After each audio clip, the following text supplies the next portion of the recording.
Hey guys, welcome to the channel. This is part 2 of What If Naruto Had Ultra Instinct. If you guys enjoy this what if, then comment, like and subscribe. Let's go. Also the video goal is 10 likes, so let me know that you're interested in the series and you want the next part. Then go ahead and check out the other what ifs in the channel. Before we start, please do support for more awesome content. Don't forget to subscribe and leave. Also share the video with your friends and link in the description. So let's go. On the cage's balcony, Hiruzen Sarutobi was on his feet, his age-worn hands gripping the wooden railing so tightly his knuckles were white. Who is that? He had a feeling that this was potentially some sort of enemy. Beside him, the cage, Orochimaru in disguise, leaned forward. A flicker of disbelief was visible on his face. The blue-skinned attendant, Whis, took a graceful step out of the crater, his shoes making no sound on the displaced earth. He surveyed the thousands of frozen faces, the banners, and the proctor who stood paralyzed mid-sentence. My, Whis said, his voice calm and melodic. It appears we have interrupted a tournament of some sort here, my lord. Beerus, the purple being, let out a short, amused scoff.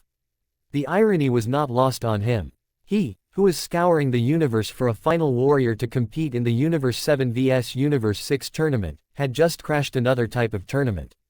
The cosmic joke was almost enough to improve his previously sour mood. He had Goku and Vegeta, a pair of Saiyans who had managed to attain divine ki. But he needed more. While Goku would likely nominate his usual band of earthling friends, Beerus wanted an ace up his sleeve, a wildcard. The sudden, explosive signature of a mortal brushing against the divine state of Ultra Instinct was a call he could not ignore. So it would seem, Beerus replied to Whis, his gaze finally landing on Naruto. Let's hope this one is more interesting than the rabble. From where Naruto was standing, he noticed Beerus staring at him, and the Uzumaki widened his eyes with a surprised look on his face. The cat's staring at me. Hiruzen followed Beerus's line of sight and widened his eyes in shock. He's staring at Naruto. Is this thing after the Nine Tails chakra? The crowd began to get confused, as the collective theory of this being Sasuke Uchiha's dramatic entrance dissolved, leaving a vacuum that was quickly filled by a rising tide of confusion. A low murmur started in the upper decks and cascaded down, a buzz of questions replacing the stunned silence. That's not the Uchiha, a shinobi observed aloud, his statement a pebble that started an avalanche of speculation. He narrowed his eyes at Beerus as he was currently trying to comprehend this new turn of event. The murmur grew louder, more insistent, weaving through the stands. Then who are they? A merchant asked the person next to him, who could only gesture with open palms in bafflement. Are they dignitaries? I don't recognize their attire, another wondered. Look at the tall one, is that some kind of summoning jutsu? A genin asked his teammate, his voice filled with curiosity. Anbu, Hiruzen quickly shouted as he shot up to his feet. In an instant, the air flickered. A dozen figures in white porcelain masks and black cloaks materialized from the shadows of the stadium, on the rooftops, along the railings, and on the arena floor, forming a perimeter around the two intruders. Kunai were drawn, their edges glinting under the harsh sun. Identify yourselves, the Hokage demanded, his voice amplified with chakra to carry across the entire stadium. You have invaded the sovereign territory of the Hidden Leaf Village. State your purpose, or you will be met with force. The crowd gasped, as one of the ninjas in the crowd shouted, "What the hell is going on?" Beerus simply raised an eyebrow. He slowly lifted a single, slender finger. The air around him grew thick, heavy, and impossibly dense. The Anbu, elite shinobi famed for their speed and resolve, found themselves frozen solid. It wasn't a paralysis jutsu, their limbs simply refused to obey. Their breath hitched in their lungs, and a cold, primal fear, the fear of an ant before a boot, gripped their very souls. Gai-sensei, standing in the crowd, felt a cold sweat bead on his brow as he widened his eyes in shock. This pressure, he gritted out, his muscles straining against the unseen force. For some reason, there is this powerful pressure coming from him. Asuma, next to Kurenai, could only stare at the scene in shock. What the hell is going on? Beerus's gaze swept over the struggling Anbu with utter contempt. Force, he mused, a cruel smirk spreading across his face. He flicked his finger. Raising his finger up, Beerus materialized a purple divine energy orb of destruction, before shooting it towards the wall far behind the cage's booth. There was no explosion, no grand sound. The wall, that was made of solid stone and reinforced concrete, simply ceased to exist. It didn't crumble or break, it was erased, leaving a perfectly smooth, circular hole that looked out onto the village beyond. The only thing that was visible in the aftermath was traces of purple god of destruction ki. The case-cage glanced behind his shoulder as well and gritted his teeth in anger. No. What's happening? This isn't part of the plan. He then looked at Beerus and Whis with a glare plastered on his face. Who are these people? Whis sighed, tapping his staff gently on the ground. Perhaps a more civil approach is in order, Lord Beerus. We are guests, after all. He then glanced around his surroundings. I don't think it was wise to frighten them. A collective gasp sucked the air out of the stadium, followed immediately by a wave of confused murmurs that rippled through the stands. Down in the arena, the shinobi reacted instantly. What the hell is going on? A Jonin shouted, his voice cutting through the rising noise. Who are those two? Another yelled from across the field. In a flash, they all dropped into defensive stances, kunai glinting in the sunlight, their eyes locked on the two bizarre newcomers who'd just crashed their party. Ignoring the commotion, Beerus let his long, slender tail sway lazily behind him, its tip idly tracing patterns in the dirt. A menacing smirk stretched across his feline features, though it held no true malice, only the casual confidence of a being who knew no equal here. We are in a bit of a hurry, Whis, he stated. He then looked far up ahead at where Naruto was standing, and smirked. So it's you, huh? The mortal who had exhibited divinity moments ago. Whis followed Beerus's line of sight and spotted Naruto. It would seem so, my lord. He said with an amused smile. It's been unheard of for a mortal to use autonomous ultra instinct with such precision upon first achieving it. Beerus nodded, his eyes still fixed at Naruto as he smirked. Yes, that ninja boy, he should be able to motivate Goku and Vegeta with his strength alone. Shikamaru gulped, the sound loud in the sudden silence. He instinctively shuffled behind Naruto, using his friend as a partial shield from the unnerving purple cat. Okay, Naruto, what's the deal? He muttered, trying and failing to keep his voice steady. Friend of yours. Because I'm getting a really bad feeling from this one. What? No. Naruto insisted, waving his hands defensively. I've never seen him in my life. Shino pushed his sunglasses up the bridge of his nose. Though his expression was hidden, his analytical mind was racing. A bipedal feline, he concluded calmly. And it can talk, Shikamaru added grimly, as the creature's previous words echoed in his mind. This was getting more troublesome by the second. This is such a drag. The Sand siblings watched from a short distance, their own guards up. What is that thing? Tamari hissed, her hand instinctively going to the giant fan on her back. Kankuro just stared, baffled. That ain't human. Not even close. Utterly unimpressed by the ninja's reactions, Beerus stretched languidly. Whis, he said, his voice laced with authority. I believe it's time we formally introduced ourselves to the boy with the whiskers. His attendant, Whis, simply bowed his head. Of course, Lord Beerus. All right, then, let's greet him. Whis's polite agreement, of course, Lord Beerus, seemed to hang in the air for a moment before Beerus gave a slight push off the balls of his feet, preparing to glide effortlessly towards the group. He hadn't even cleared the ground when a sphere of tightly packed sand materialized inches from his nose. Before anyone could blink, it exploded outward into a vicious barrage of hardened spikes, each one aimed with lethal precision. Everyone in the arena were shocked as they looked at Gaara, who for some reason had an enraged look on his face. Gaara. Temari's voice was a sharp cry of disbelief. What are you doing? Have you lost your mind? Kankuro yelled, his face pale with shock. Stop. Ignoring his siblings' frantic cries, Gaara propelled himself off the platform with a wave of sand. He landed with a soft thud on the ground between the strange visitors and the Konoha ninja, his arms crossed and his turquoise eyes narrowed into a cold glare. The dust from the attack slowly settled. To Gaara's astonishment, Beerus and Whis stood exactly as they were, completely unscathed. Not a single scratch marked their skin, not a thread on their clothing was torn. Beerus blinked slowly, his expression one of mild annoyance rather than pain or anger. He casually flicked an invisible speck from his shoulder, then sighed. Well, that was rather rude, he said, his voice flat. He looked down at his loose-fitting pants and frowned. And now you've gotten sand in my trousers. Do you have any idea how difficult that is to get out? A tremor of shock ran through Gaara, but it was swiftly consumed by a rising tide of fury. His gaze locked onto the strange being, his voice a low, guttural demand. "Who are you?" The question was filled with rage. "Who are you? Who are you?" With each repetition, his control frayed, the sand around him beginning to stir with his agitation. An unfamiliar, primal rage shook him to his core. "Something tells me," he hissed, his hand rising to cover his face, fingers splayed just enough for his glacial left eye to glare through, "that you should die, right here and now." Beerus blinked, genuinely taken aback by the intensity of Gaara's glare. He tilted his head, then looked over at Whis with a puzzled expression. "Hey, Whis. He's looking at me funny. Is there something on my face?"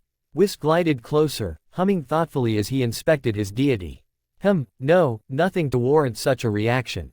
Unless he's noticed your rather charming bed hair." Beerus yelped, swatting at his own head. "Are you kidding me? Stop fooling around." Whis laughed melodically. "Forgive me, my lord. But there is one little strand that has refused to cooperate this morning." "Answer my question right now." Gaara shouted in rage. Temari from the platform she was standing on shouted, "Gaara! What are you doing?" Shimakuru widened his eyes in shock. "What a drag," Gaara has snapped. Shino looked shocked. "Things are getting out of hand." Naruto looked surprised. "Why is Gaara angry at the cat?" "Something about the humanoid cat seems to be troubling Gaara," Shikamaru guessed. Beerus sighed at Gaara with exasperation. "You there, state your name." Gaara's glare intensified as he introduced, "Gaara, of the Sand Village, and the one to put an end to you." As Gaara continued to seethe with rage, his body trembled for some reason. Sweat dropped from his forehead. Earlier, when Beerus had arrived, his instincts were screaming that the humanoid cat was some sort of threat.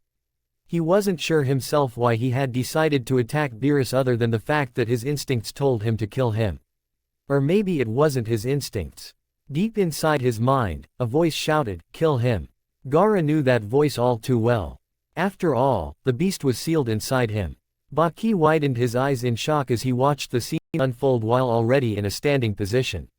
He began to wonder what the hell Gaara was trying to do here. Why had he suddenly attacked the newcomer?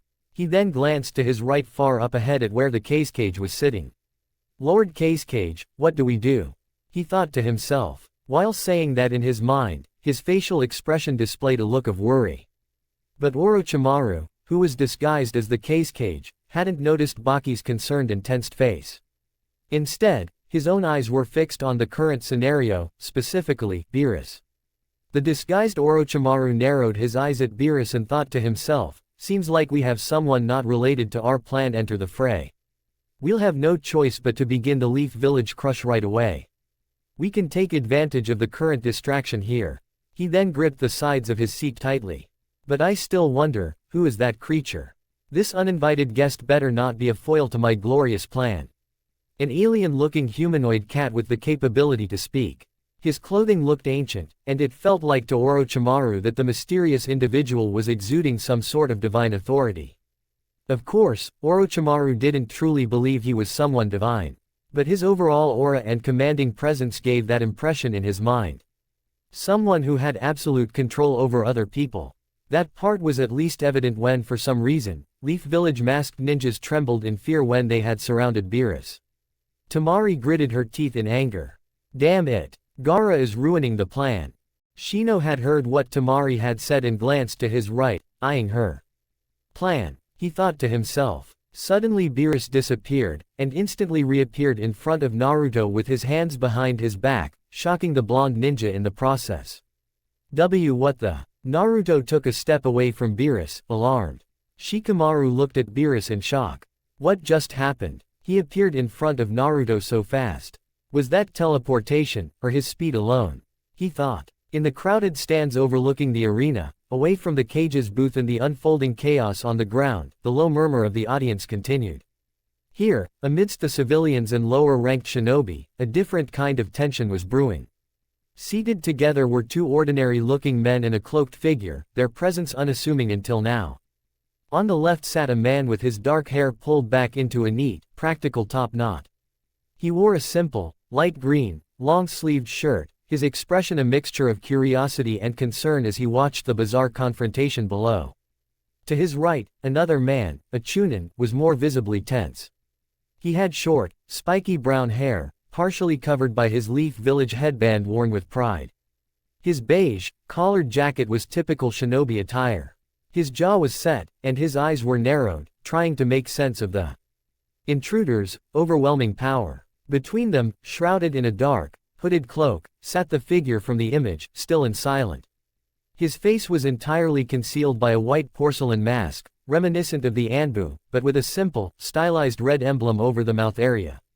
This was Kabuto Yakushi, Orochimaru's most trusted spy, perfectly embedded in the crowd, a viper waiting for the signal to strike. The partial view of his dark hair was the only feature visible beyond the cloak and mask. As the tension in the stadium reached a fever pitch with Beerus' sudden appearance before Naruto, Kabuto made his move. His movement was subtle, almost imperceptible. He lifted his right hand and gently placed it on the left shoulder of the man in the green shirt. There was no struggle, no sound. The man's eyes, which had been wide with a mix of fear and awe, immediately glazed over, and his body went limp as a profound, unnatural slumber claimed him in an instant. With the first thread of his plan woven, Kabuto brought his hands together in front of his chest.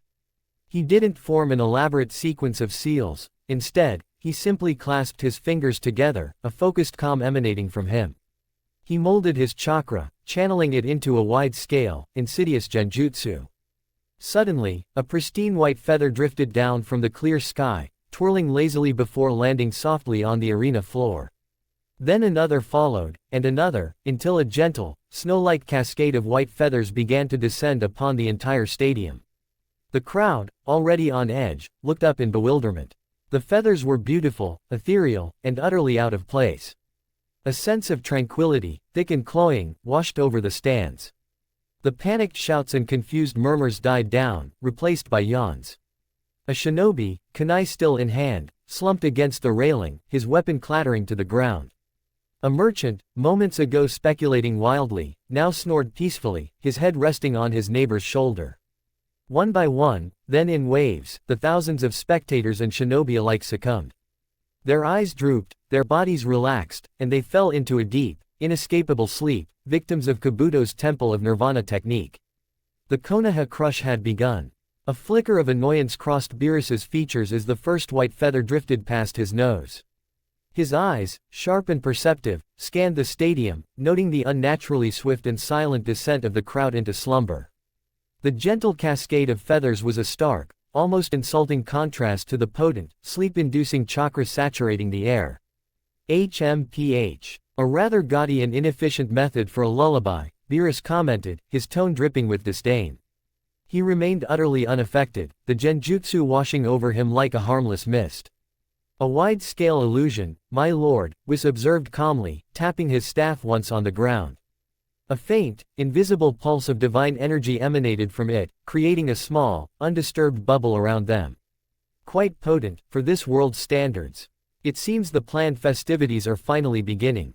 Naruto, however, was not so fortunate. A wave of exhaustion hit him with the force of a physical blow. His eyelids felt like they were weighted with lead, and the world began to swim out of focus. The determined shouts and the tense energy of moments ago dissolved into a hazy, dreamlike drone. "Wah, what's going on?" he mumbled, his knees buckling. "So sleepy, can't." His vision blurred, the image of the purple cat-like being wavering as if seen through water. Just as his consciousness was about to slip into the abyss of the enforced slumber, a single, slender finger tapped him sharply on the forehead. It wasn't a forceful blow, but it sent a jolt of pure, untainted energy through his entire system. In an instant, the magical drowsiness evaporated like morning fog under a blazing sun. Naruto's eyes snapped wide open, clarity and adrenaline returning with a gasp. He looked at Beerus, who was now retracting his finger with an air of utter nonchalance. The genjutsu was still in full effect all around them, yet Naruto stood perfectly awake, an island of consciousness in a sea of sleep. A look of genuine surprise flashed across Naruto's face, the last remnants of drowsiness banished by sheer confusion. What did you just do to me?" Beerus retracted his finger, looking down his nose at the boy with an air of supreme boredom. "A temporary fix. I had to keep you awake," he stated, as if explaining something obvious to a simpleton. After all, I have need of you for a tournament. Naruto's jaw went slack. Wait, a tournament? What are you even talking about? We can discuss the particulars later, Beerus waved a dismissive hand. But before that, he was cut short by a roar of pure, animalistic fury. You will not ignore me. Gaara screamed, his voice distorted and guttural. The sand gourd on his back shattered, unleashing a torrent of chakra-infused sand that surged towards Beerus like a tidal wave. It was faster, denser, and far more malevolent than his earlier attack, shaping itself into a massive, clawed appendage intent on tearing the strange intruder to pieces. The shinobi still conscious gasped, but Beerus didn't even turn his head. He merely sighed, a sound of profound disappointment. How utterly tedious. He lifted a single, lazy finger. A minuscule, bead-sized orb of violet energy materialized at its tip, crackling with an aura so immense it seemed to bend the very air around it. It didn't radiate heat or light, but an unnerving sense of nothingness. As Gaara's giant sand claw swept in, Beerus flicked the orb forward. There was no grand explosion.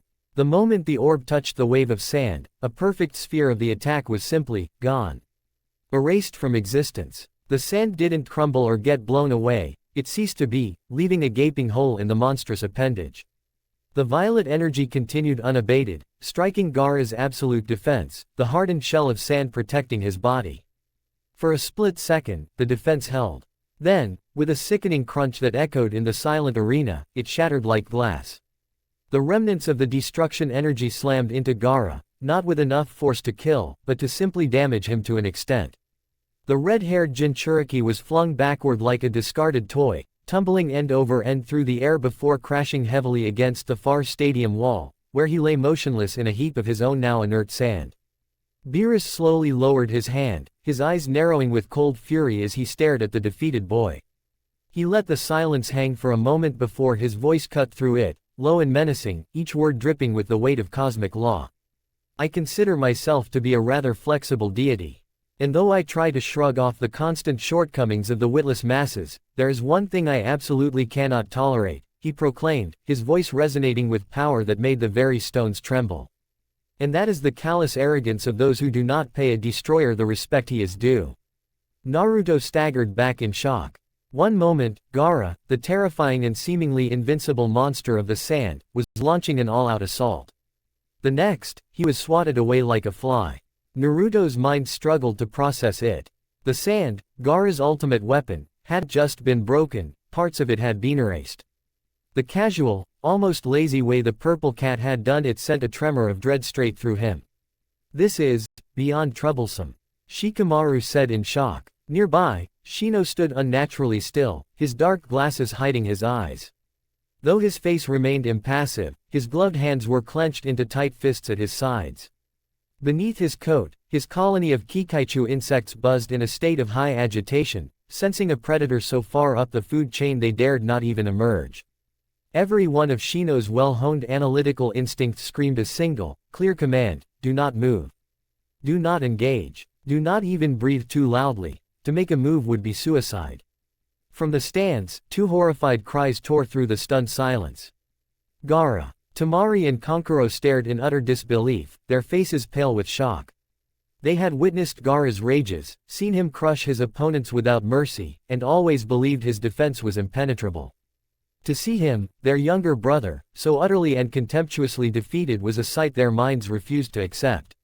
Fear for his life warred with the sheer terror inspired by the being standing calmly in the center of the arena. While the terrifying display of divine power froze the conscious shinobi in the arena, a different, more calculated betrayal was unfolding in the cage's booth. Hiruzen Sarutobi, his aged face grim, turned sharply towards his fellow cage. The feathers of the sleep-inducing genjutsu were now beginning to drift into their private viewing box, a clear signal that this was a coordinated assault. His eyes, hard with a lifetime of experience, narrowed at the man from the sand village. Lord Cage. Hiruzen's voice was low and dangerous, cutting through the tension. What is the meaning of this?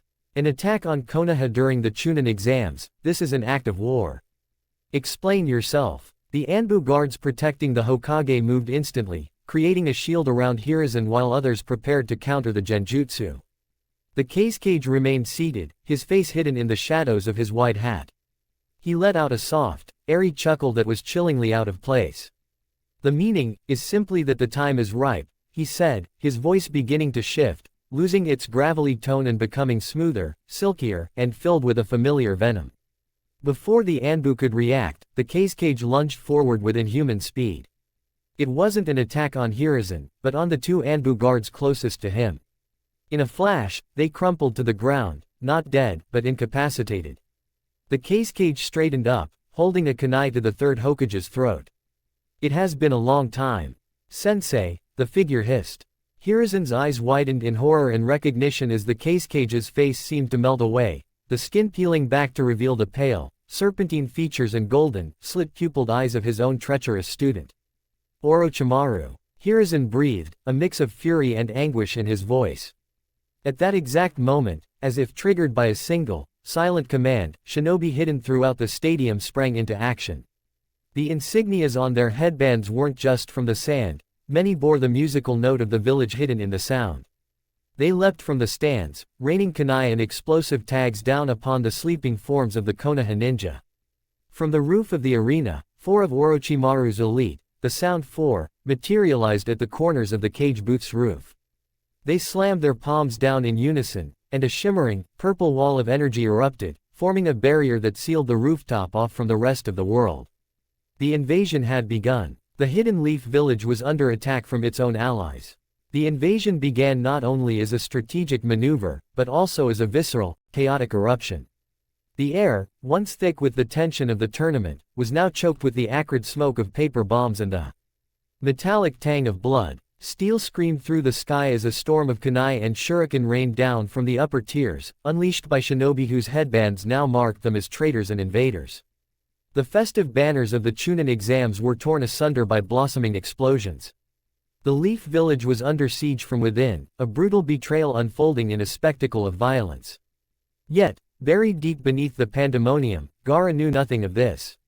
He was buried, encased within a dense sphere of his own sand. Here, the world outside was a muted, distant roar, a meaningless tremor against the walls of his defense. This was his sand sphere, the absolute dark where almost nothing could reach him, where he was one with the will of his mother. But this time, the silence was broken. An alien sensation, a foreign signal in his body, began to pulse from deep within his left shoulder. It started as a dull, unfamiliar warmth, a low throb that he initially dismissed. But it grew, intensifying with an alarming speed. The warmth became a biting heat, as if a smoldering coal had been pressed against his flesh, beneath the layers of his sand armor. It was a feeling his sand had never allowed. The pain sharpened, evolving into a searing, needle-like point of agony that seemed to mock his impenetrable defense. "Mother," he thought, his mind reeling with confusion. "What is this feeling? This fire, why do you let it burn me?" There was no answer, only the relentless, searing pain. He felt the sand around the wound almost recoil. It was as if his mother, for the first time, had encountered something it could not crush, could not smother, could not heal. It was a sensation of failure, of helplessness, that was even more terrifying than the pain itself. Driven by a rising tide of panic, he commanded the sand to part. The grains flowed away from his body, spilling onto the ravaged arena floor and revealing him to the horrifying tableau of the invasion. He ignored it. His entire world had shrunk to the searing point of agony in his shoulder. With a trembling hand, he reached across his chest to touch the source of the torment. His fingers met not the smooth, hardened texture of his sand armor, but the bare skin of his shoulder, and something else, something slick, wet, and unnervingly warm. He pulled his hand back slowly, bringing it into his line of sight. His turquoise eyes, usually cold and merciless, widened into perfect circles of disbelief. His palm, his fingers, his very skin, it was all painted in a vibrant, obscene crimson. The color was so vivid against his pale flesh it seemed to pulse with a life of its own. It was his blood. For a long, silent moment, he could only stare, his mind utterly broken. The boy who was a force of nature, the demon whose body was a fortress, was looking at proof of his own mortality. A low, strangled gasp escaped his lips. It was the sound of a universe collapsing. The gasp was then consumed by a scream, a raw, guttural, piercing shriek that tore from his throat, filled not with rage, but with the pure, uncomprehending terror of a powerful shinobi discovering it can bleed. As the scream ripped through the air, the memory flashed in his mind, sharp and clear, the lanky, purple creature, its bored expression, the almost imperceptible flick of its finger as it casually deflected his sand. There had been no effort, no malice, not even acknowledgement. The attack that had just shattered his entire existence had been nothing more than an afterthought to his assailant. With Hiruzen and Orochimaru, battle on a rooftop. High above the spreading chaos, the rooftop had become an isolated stage for a tragedy 60 years in the making. The heat radiating from the orange clay tiles was immense, creating a visible shimmer in the air. Below, the sounds of the invasion, the distant clash of steel, the muffled thuds of explosions, and the rising crescendo of screams, served as a grim orchestra for the standoff. Hiruzen Sarutobi, the third Hokage, felt the cold, sharp edge of a kunai pressed against his throat, held by the hand of the student he once loved like a son. Orochimaru's words, a venomous hiss of, "It has been a long time, Sensei," echoed in the stifling air, sealing the moment in a sheath of betrayal. There were also other figures present at the scene. To the north, the hulking form of Jirobo crouched, his massive frame radiating brute strength. To the west, the fiery-haired Tayuya stood with an impatient scowl, her flute held at the ready. To the south, the two-headed form of Saken and Uken smirked with shared malice. They were the lock, the key, and the bars of the prison being erected. But it was the figure at the eastern corner who seemed to relish the moment the most. This was Kidomaru of the Sound Four, and he settled into his position with the predatory grace of a spider taking its place at the center of a new web.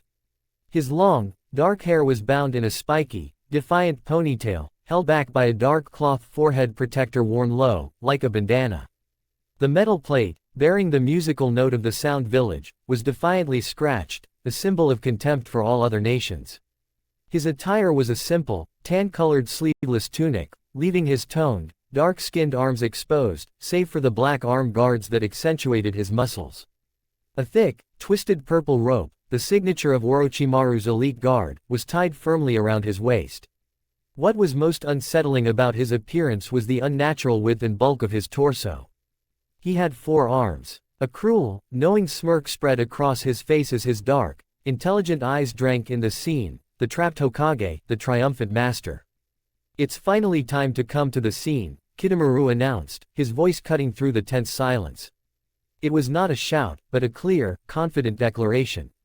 A wide grin spread across Saken's face, the second, dormant head of his twin, Uken, peering maliciously over his shoulder. "We were cramped holding that transformation for so long," Saken drawled, cracking his knuckles with a series of sharp pops. "I'm more than ready to stretch our legs." Across the rooftop, Tayuya met his eagerness with pure contempt. She stood with a lazy, defiant slouch, one hip jutted out to the side as if the gravity of the situation was nothing more than a personal annoyance. Her head was tilted, and from beneath the curtain of her long, pinkish-red bangs, she scanned her comrades with disdain. "Tch," she spat, her voice dripping with her usual scorn. "You guys all smell sweaty. Come on now, we are all comrades, aren't we?" Jirobo said with a smirk plastered on his face while glancing behind his shoulder at Tayuya.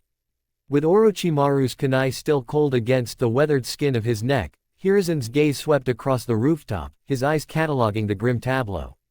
The 4 figures were from the Sound Village. Sound ninjas, he thought to himself. Just beyond the rooftop's edge, a group of Anbu arrived with their usual white porcelain masks. They landed with the silent grace of ghosts on an adjacent rooftop, their cloaks snapping in the heated wind. The captain, distinguished by the intricate crimson markings arcing across his mask, stepped forward, his gaze fixed on the shimmering, violet distortion that was rapidly encapsulating the Hokage and his captors. A barrier, the Anbu captain's voice was low and gravelly, filtered through his mask. It was a statement of fact, but laced with a weary frustration. With a fluid motion, he drew a kunai from the pouch at his waist. With just a flick of the wrist, a glint of steel sliced through the air. The kunai met the barrier not with a clang, but with a silent, hungry hiss. Before it could even make contact, it was consumed by licking red flames, disintegrating into a wisp of black smoke that curled and vanished into nothing. The air around the barrier pulsed, a low hum that vibrated in the teeth. The captain's shoulders sagged almost imperceptibly. "Just as I feared," he muttered to the operative at his side. "This is no ordinary formation. It's a 4-pillar prison jutsu. Brute force is useless. He stared at the trapped form of his leader, a cold dread settling in his gut. They were witnesses to a caging, and the beast was on the inside with their Hokage. Meanwhile, on the arena grounds, the ambush had devolved into a maelstrom of desperate, close-quarters combat. A fresh volley of kunai and shuriken, launched by traitorous sand and sound shinobi from the upper balconies, rained down upon the clusters of sleeping spectators. But before the deadly steel could find its mark, a figure blurred into existence. Asuma Sarutobi met the attack head-on using his signature trench knives. With each precise, economical movement, he deflected the projectiles, the sharp clang-clang-clang of metal on metal. Sparks flew like angry fireflies, tracing fiery arcs in the smoky air. Good thing I broke out of that genjutsu when I did, he thought, his eyes, sharp and focused, darting across the arena, assessing the unfolding situation. His focus on the ranged threat was so absolute that he failed to sense the one closing in from his flank. "You're mine, Leaf Nin." The snarl was guttural, fueled by bloodlust and the promise of a high-profile kill. Asuma's head whipped around. A sand shinobi, his face contorted in a ferocious grin, was already mid-lunge, less than a meter away. The glint of his kunai was aimed squarely for the gap in Asuma's flak jacket, a fatal strike to the kidney. There was no time to fully turn, no space to parry. Asuma braced himself, twisting his body in a desperate, last-ditch effort to turn a mortal wound into a merely grievous one. But the blow never came. A verdant flash and a booming, impossibly enthusiastic voice shattered the immediate chaos. Dynamic kick. An emerald green leg, radiating an almost visible aura of youthful energy, scythed through the air, connecting with the sand ninja's ribs with a sickening crunch of bone and cartilage. The would-be assassin was launched sideways, tumbling through the air like a discarded toy before crashing into the far stadium wall, leaving a spiderweb of cracks in the stone as he slid, unconscious, to the ground. "I owe you one, Guy," Asuma said, his voice a low, gravelly note of genuine gratitude. Guy didn't turn to face him. His sharp gaze was already scanning the upper tiers, tracking the dark shapes of their enemies moving through the smoke. His usual boisterous persona was gone, stripped away to reveal the hardened steel of a master shinobi in his element. "No need to thank me," Guy stated. "There can be no lapses in our guard. Our mission is to shield these people until they can be evacuated." A flicker of profound, almost personal annoyance crossed his features as he clenched a fist. Tisk. And where in the world is Kakashi? Of all the times for my rival to be fashionably late. Back with Beerus and the others. A cluster of sand and sound shinobi, seeing an opening in the chaos, broke from the main fray. Their target was clear, the 3 genin, Naruto, Shikamaru, and Shino, who were still trying to make sense of the pandemonium. With synchronized snarls, they leapt forward, a dozen kunai aimed for the seemingly vulnerable boys. Naruto's eyes widened, and Shikamaru muttered a curse. But before they could even flinch, Beerus, who had been observing the bedlam with a look of profound boredom, let out an irritated sigh. "Such noisy, bothersome pests," he grumbled. He didn't move from his spot. He simply lifted his foot and tapped it on the ground. It was not a stomp. It was a light, almost dismissive tap, the kind one might make to get dust off a shoe.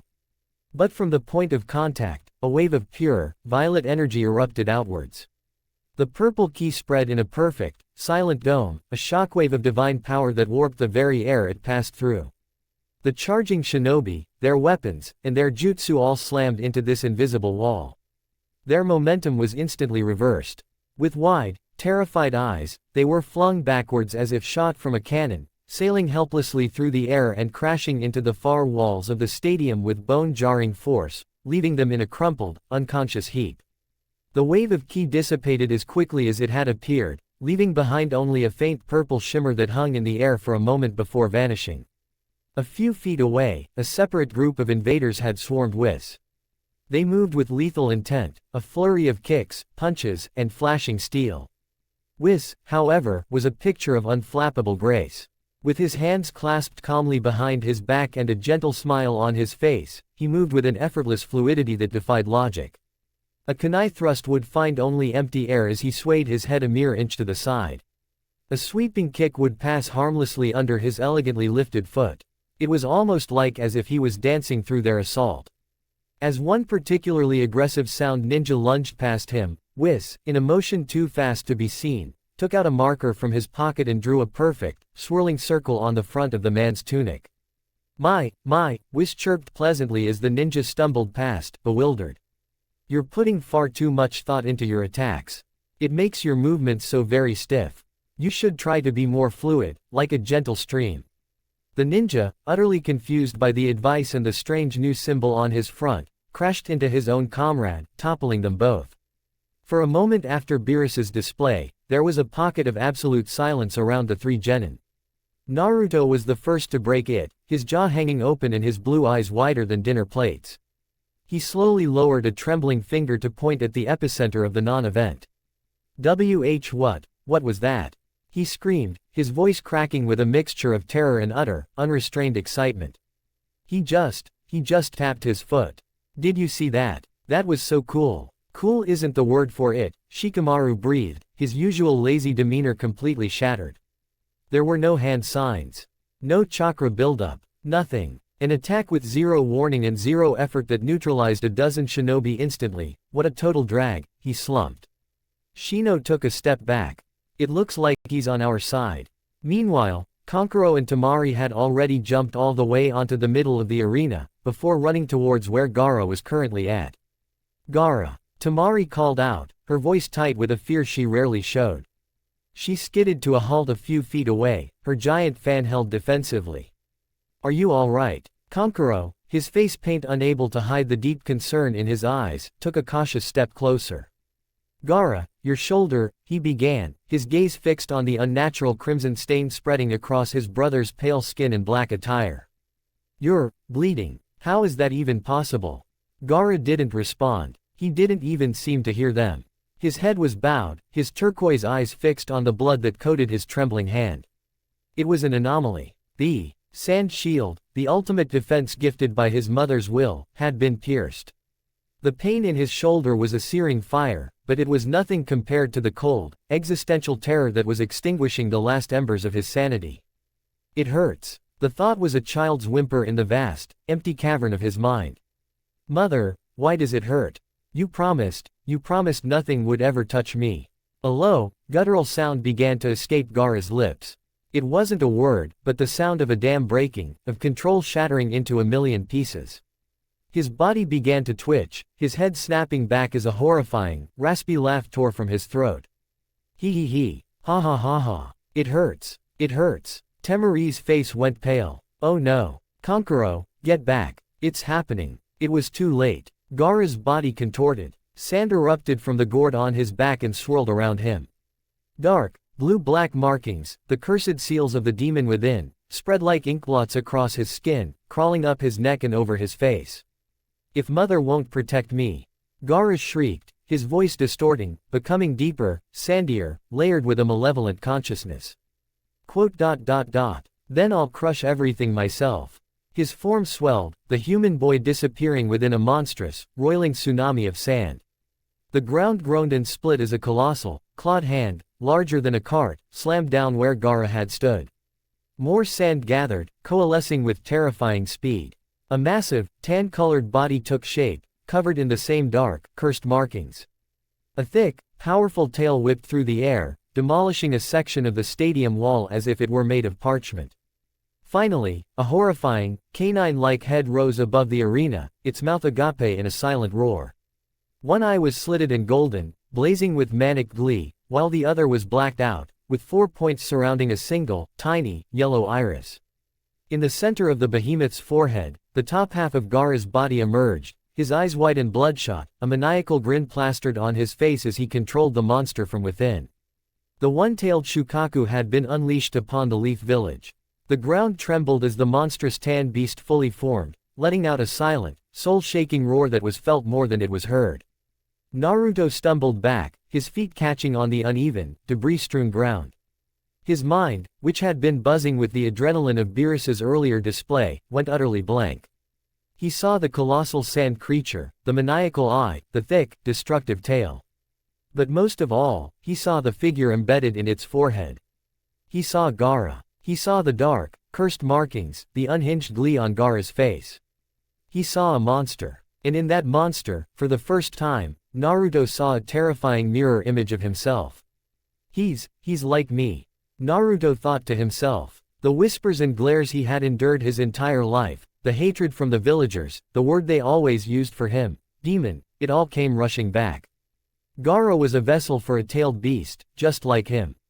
But where Naruto fought to be seen as himself, Gaara had completely succumbed, becoming one with the monster inside. Shikamaru widened his eyes in shock at Shikaku. This is too much. Shino narrowed his eyes at the beast.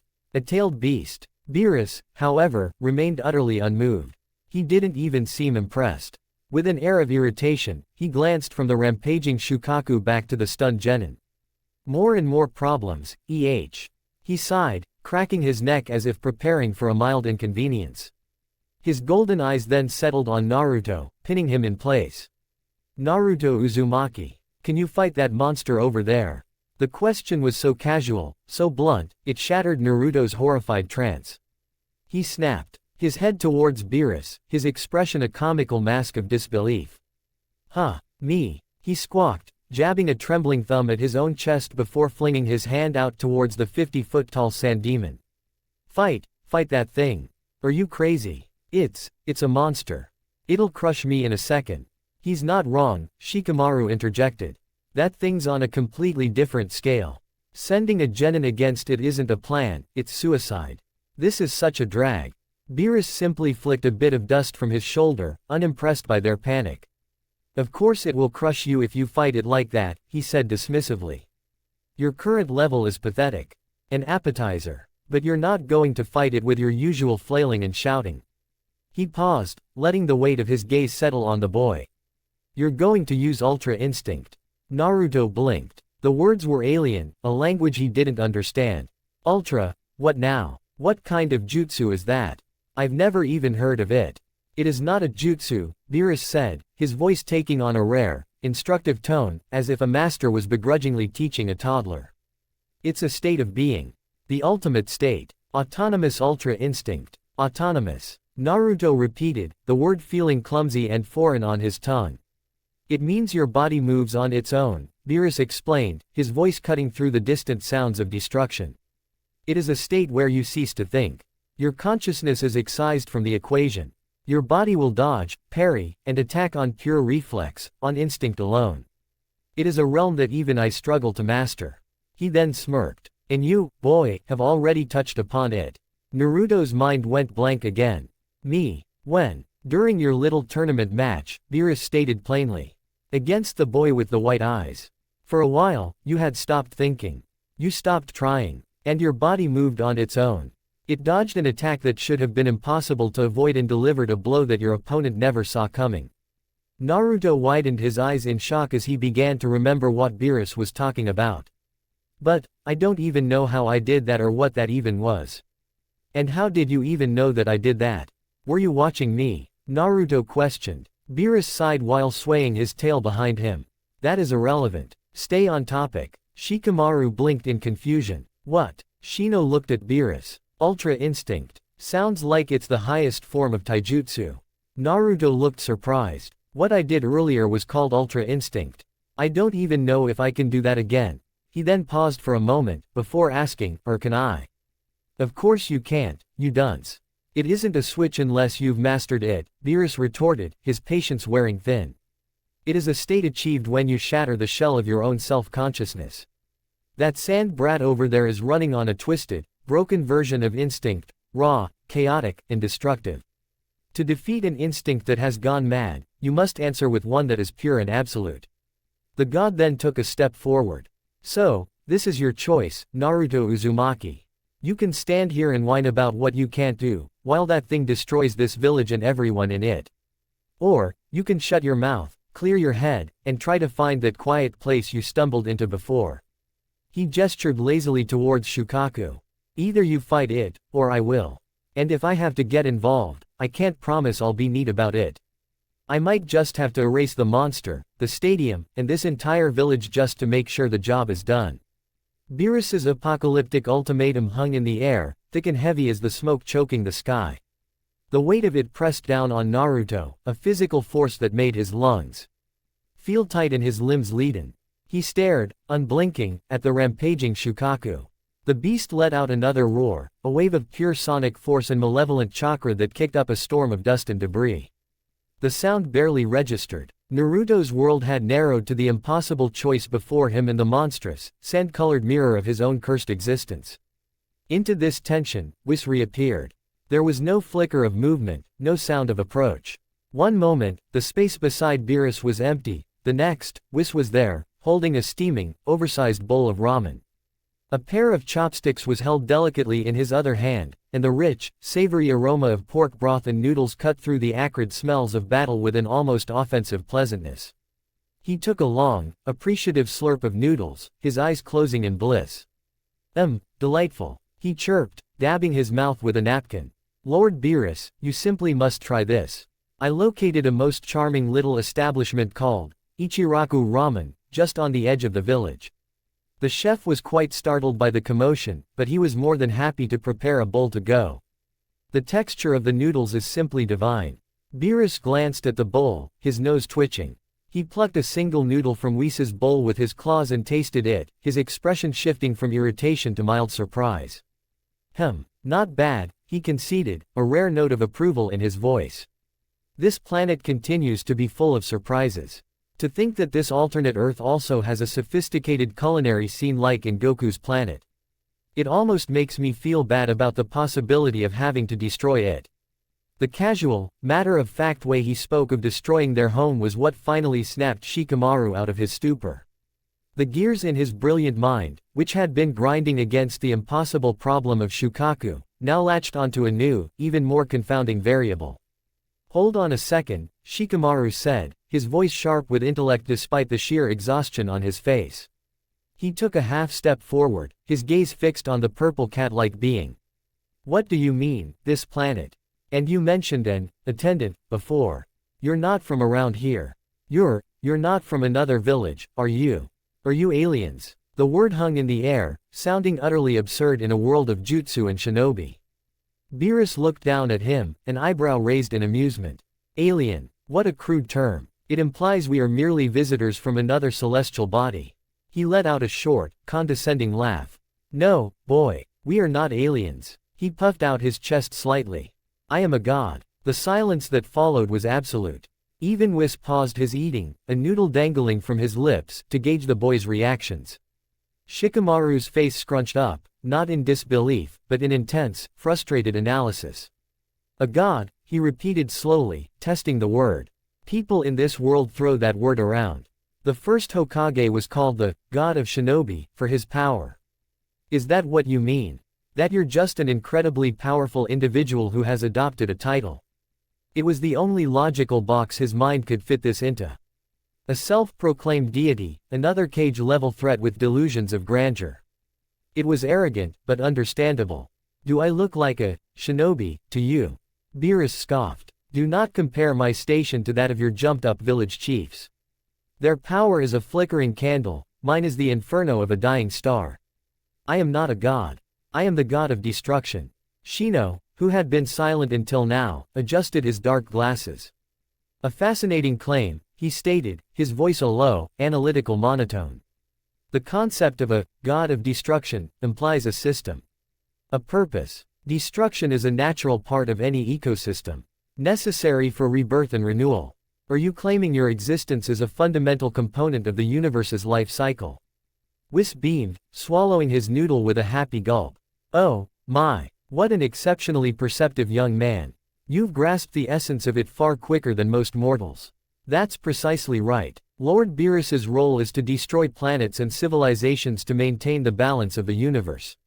It's a very important, if thankless, job. Shikamaru felt a wave of dizziness. This was going too far beyond his comprehension. Maintain balance. You destroy planets. Plural. His mind was struggling to even visualize the scale of such a thing. All his strategic genius, all his understanding of politics, warfare, and power dynamics was confined to this single world. These beings were talking about a cosmic game board he never even knew existed. That's impossible. It defies every law of physics and chakra we know.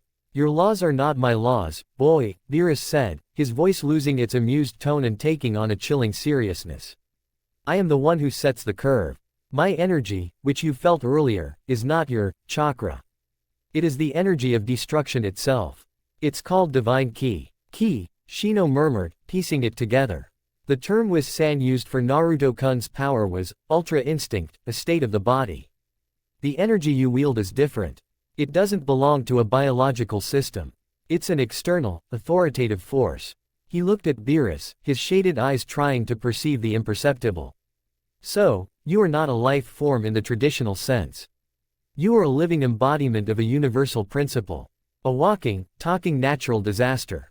A very eloquent way of putting it, was complimented, beginning to work on the broth. You three are quite interesting people. So much more mentally stimulating than the usual screaming rabble Lord Beerus deals with. Shikamaru rubbed his temples, a massive headache forming. What a drag, a god of destruction, an angelic attendant, a universe in balance, a secret power called Ultra Instinct. He looked over at Naruto, who hadn't moved a muscle. The blonde boy was still locked in a silent staring contest with the rampaging tailed beast. His fists were clenched so tightly his knuckles were white, his whole body trembling with an unseen, internal war. Beerus followed Shikamaru's gaze. He's running out of time, the god of destruction stated coldly. Shukaku, in its rage, swiped a colossal claw at a section of the stadium stands, obliterating it in an explosion of sand and stone. Your friend over there is getting antsy.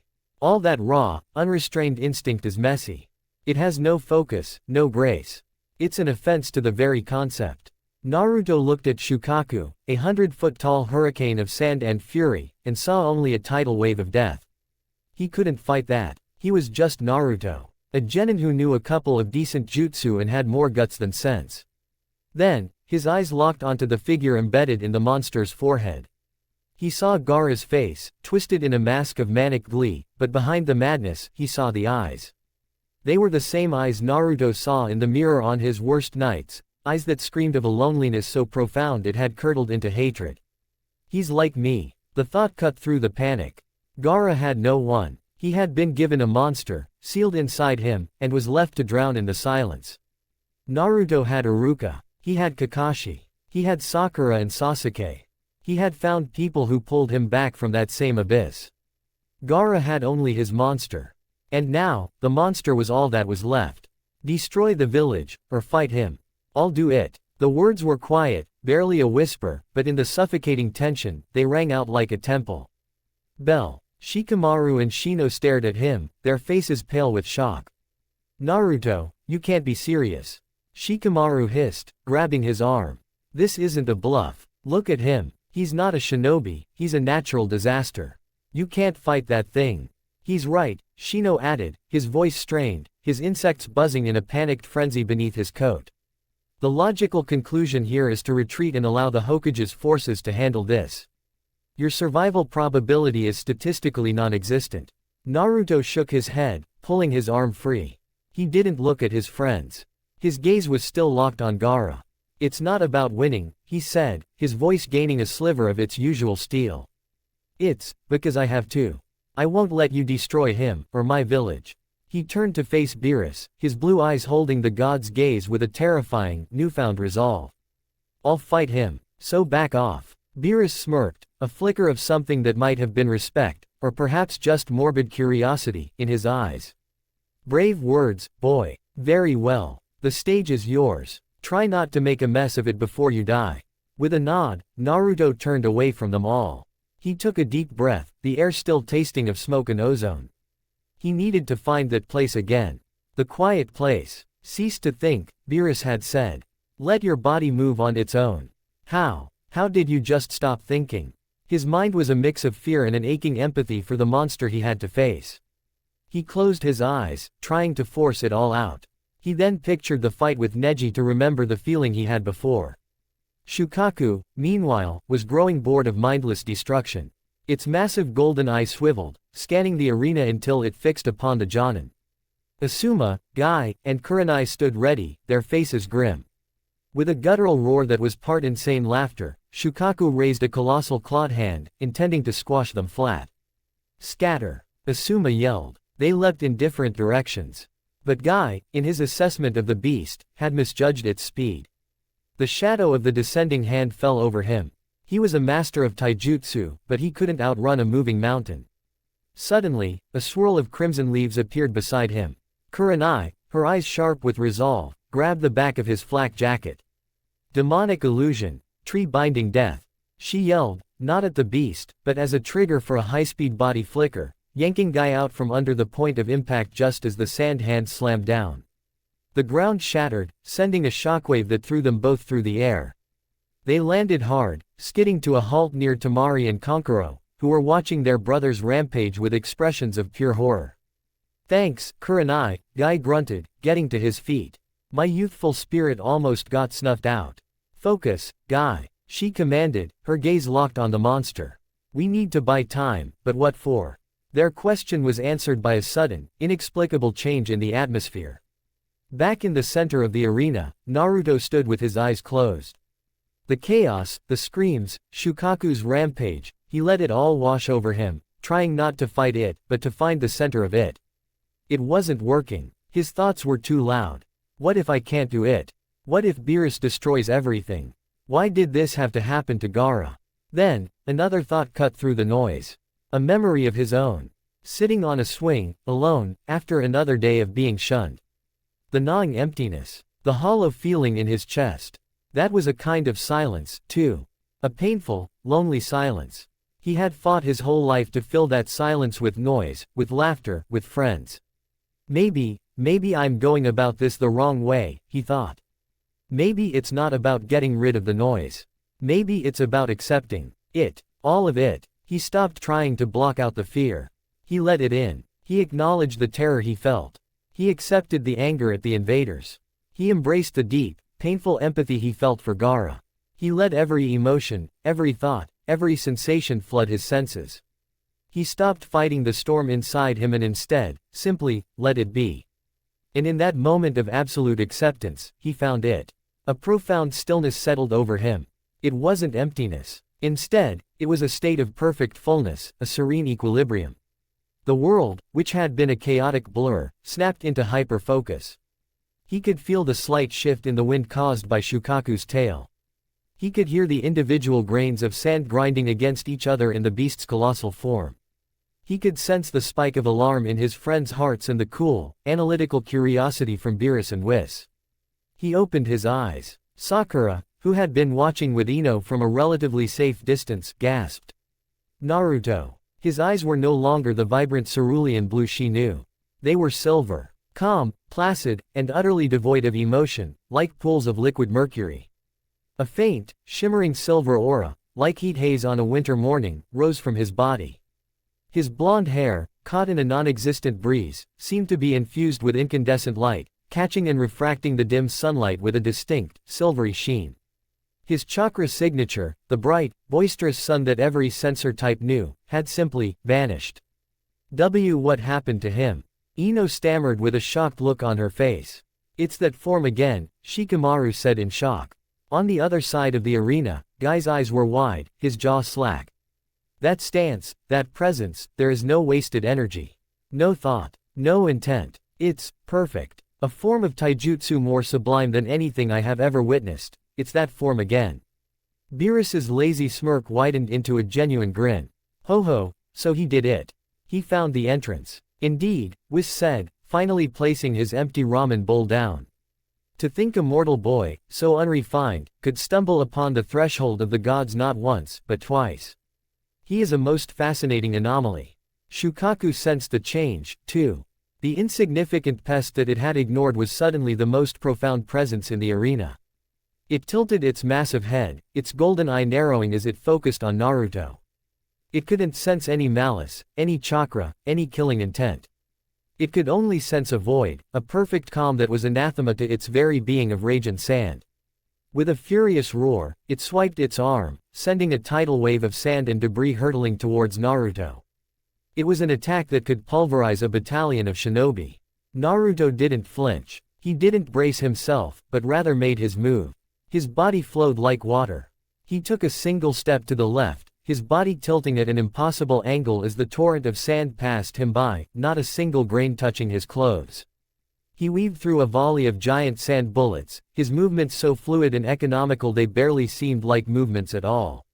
Not only was he dodging, but he was also inhabiting the spaces between the attack, occupying the infinitesimal pockets of safety that shouldn't have existed. He flowed forward, closing the distance to the colossal beast with an unhurried, graceful stride that seemed to warp the space around him. Shukaku, enraged by this effortless evasion, brought its other claw down in a crushing blow. Naruto didn't look up. His body simply leaned back, the massive sand claws missing him by a hair's breadth, the wind from the blow not even rustling his hair. He was inside the beast's guard. With a single, fluid motion, he leapt, his body tracing a perfect arc through the air.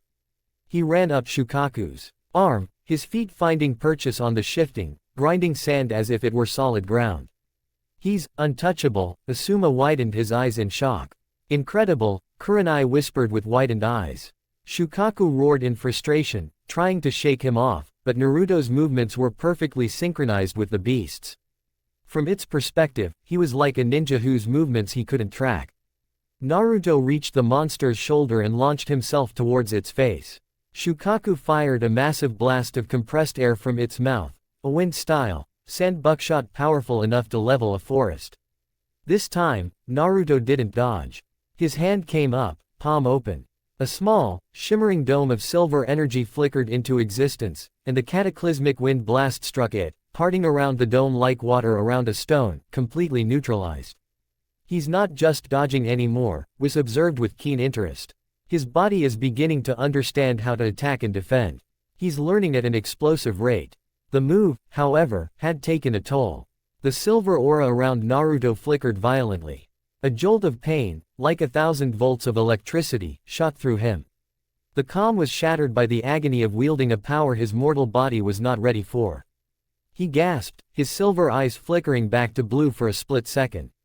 "It hurts," Naruto thought to himself. Shukaku seized the opening. Its massive tail, a battering ram of solid sand, swung around and slammed into Naruto's side. The impact was immense. The silver aura shattered completely. Naruto was sent flying like a cannonball, tumbling through the air and crashing into the far wall of the stadium with enough force to shatter the stone and leave a deep crater. He fell from the wall, landing on the ground in a crumpled heap, unmoving. "Naruto!" Sakura screamed with terror. For a moment, everyone froze. The miraculous display was over. Reality had reasserted itself. Gaara, from his perch on Shukaku's forehead, let out a cackling, insane laugh. "He. Is that all? No one can touch me. No one." Beerus sighed, shaking his head. "A shame. He touched the power, but his body is too fragile to wield it." He allowed his thoughts, his pain, to interfere. He let the instinct break. What a disappointment. He raised a hand, his index finger beginning to glow with a tiny, sun-bright spark of purple energy. "Well, I gave him his chance." But as the dust settled around the crater, a faint light began to glow. It started as a soft, white flicker, then intensified, pulsing with a steady beat. From within the crater, Naruto slowly, painfully pushed himself to his feet. His jacket was torn, his body bruised and battered. But the pain was secondary. In that moment of impact, in the flash of agony, something inside him had broken. The final wall. The fear of pain, the fear of failure, the last vestiges of conscious thought that had been holding him back, it all burned away, consumed by a purpose that was now terrifyingly simple. He had to save Gaara. Not by thinking, not by trying, but by doing. A column of energy, silent and impossibly dense, erupted from him, shooting straight up into the sky. It wasn't the wild, chaotic red of the Nine Tails chakra. It was a torrent of pure, incandescent silver-white light, calm and majestic. The heat radiating from him was immense, shimmering the very air around him. His blonde hair, no longer just sheened with light, now lifted and transformed, each strand turning a brilliant, luminous silver. When he looked up, his eyes were the same solid silver, but now they burned with a serene, focused intensity. The silver aura returned, no longer a gentle shimmer but a blazing, roaring inferno of divine ki.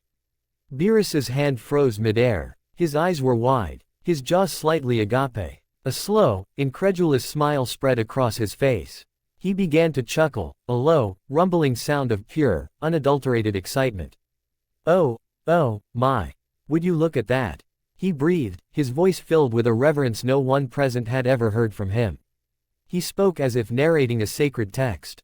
The heat of it all, clashing, then breaking its shell, rising from the self-moving principle into its glorious, divine state. His grin widened, revealing his sharp teeth.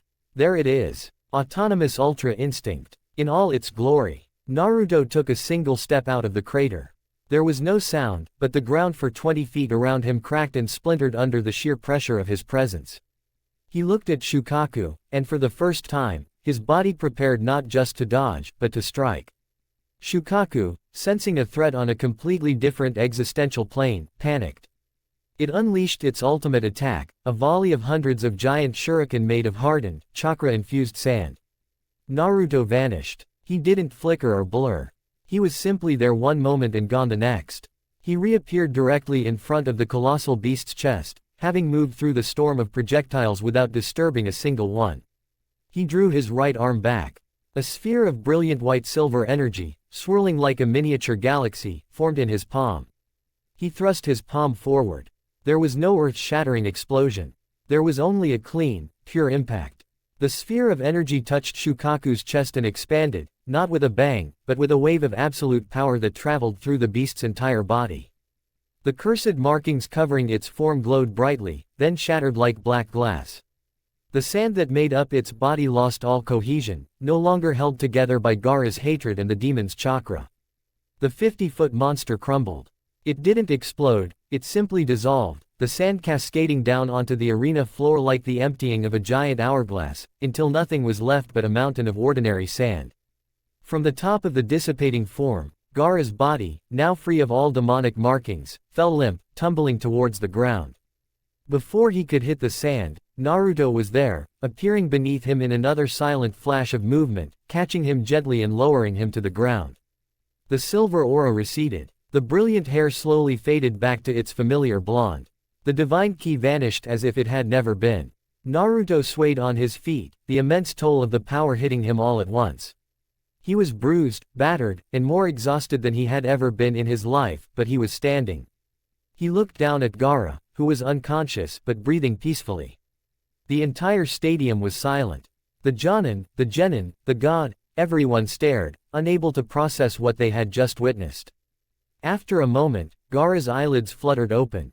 He looked up, his turquoise eyes hazy and confused, and saw Naruto standing over him.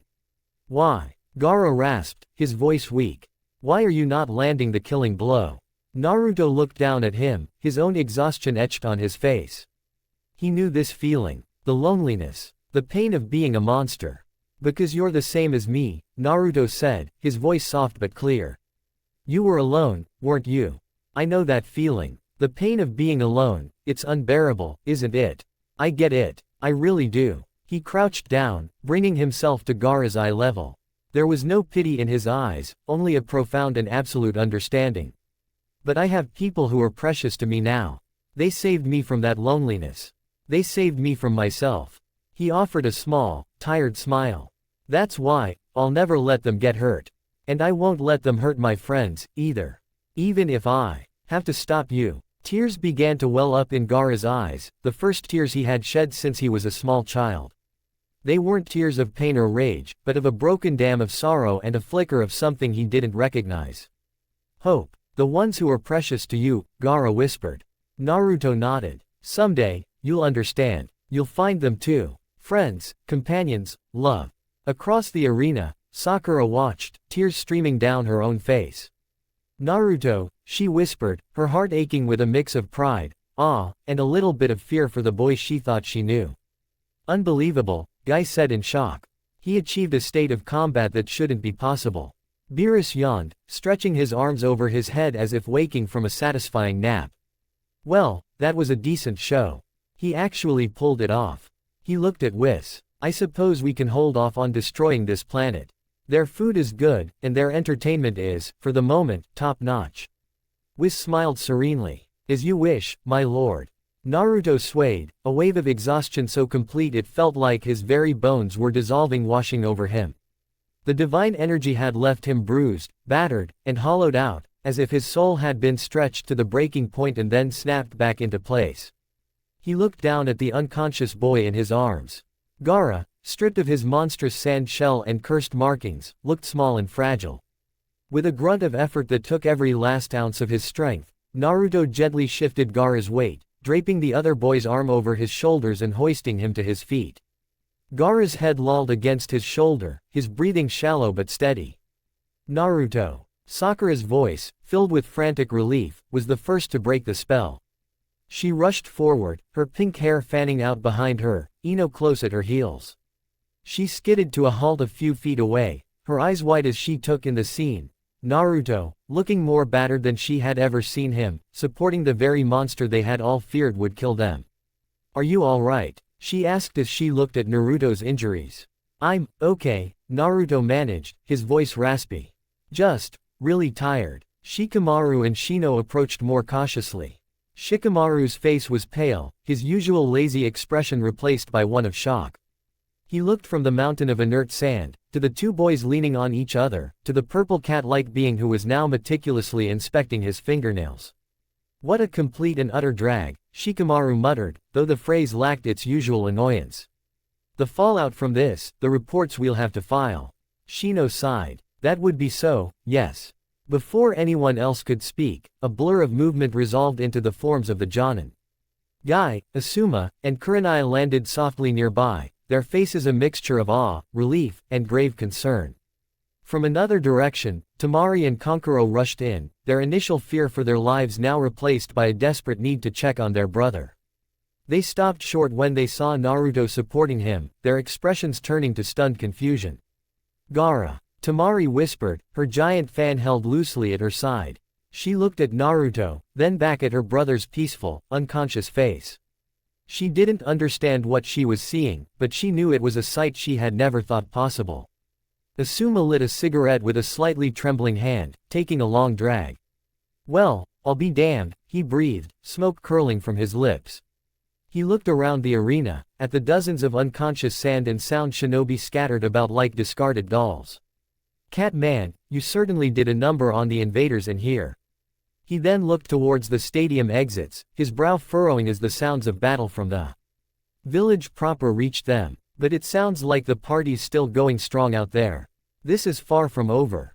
His words sobered everyone. The immediate, monstrous threat had been neutralized, but the village was still under siege. It was Guy who spotted it first. His eyes, sharper than most, narrowed as he looked past the arena towards the Hokage monument.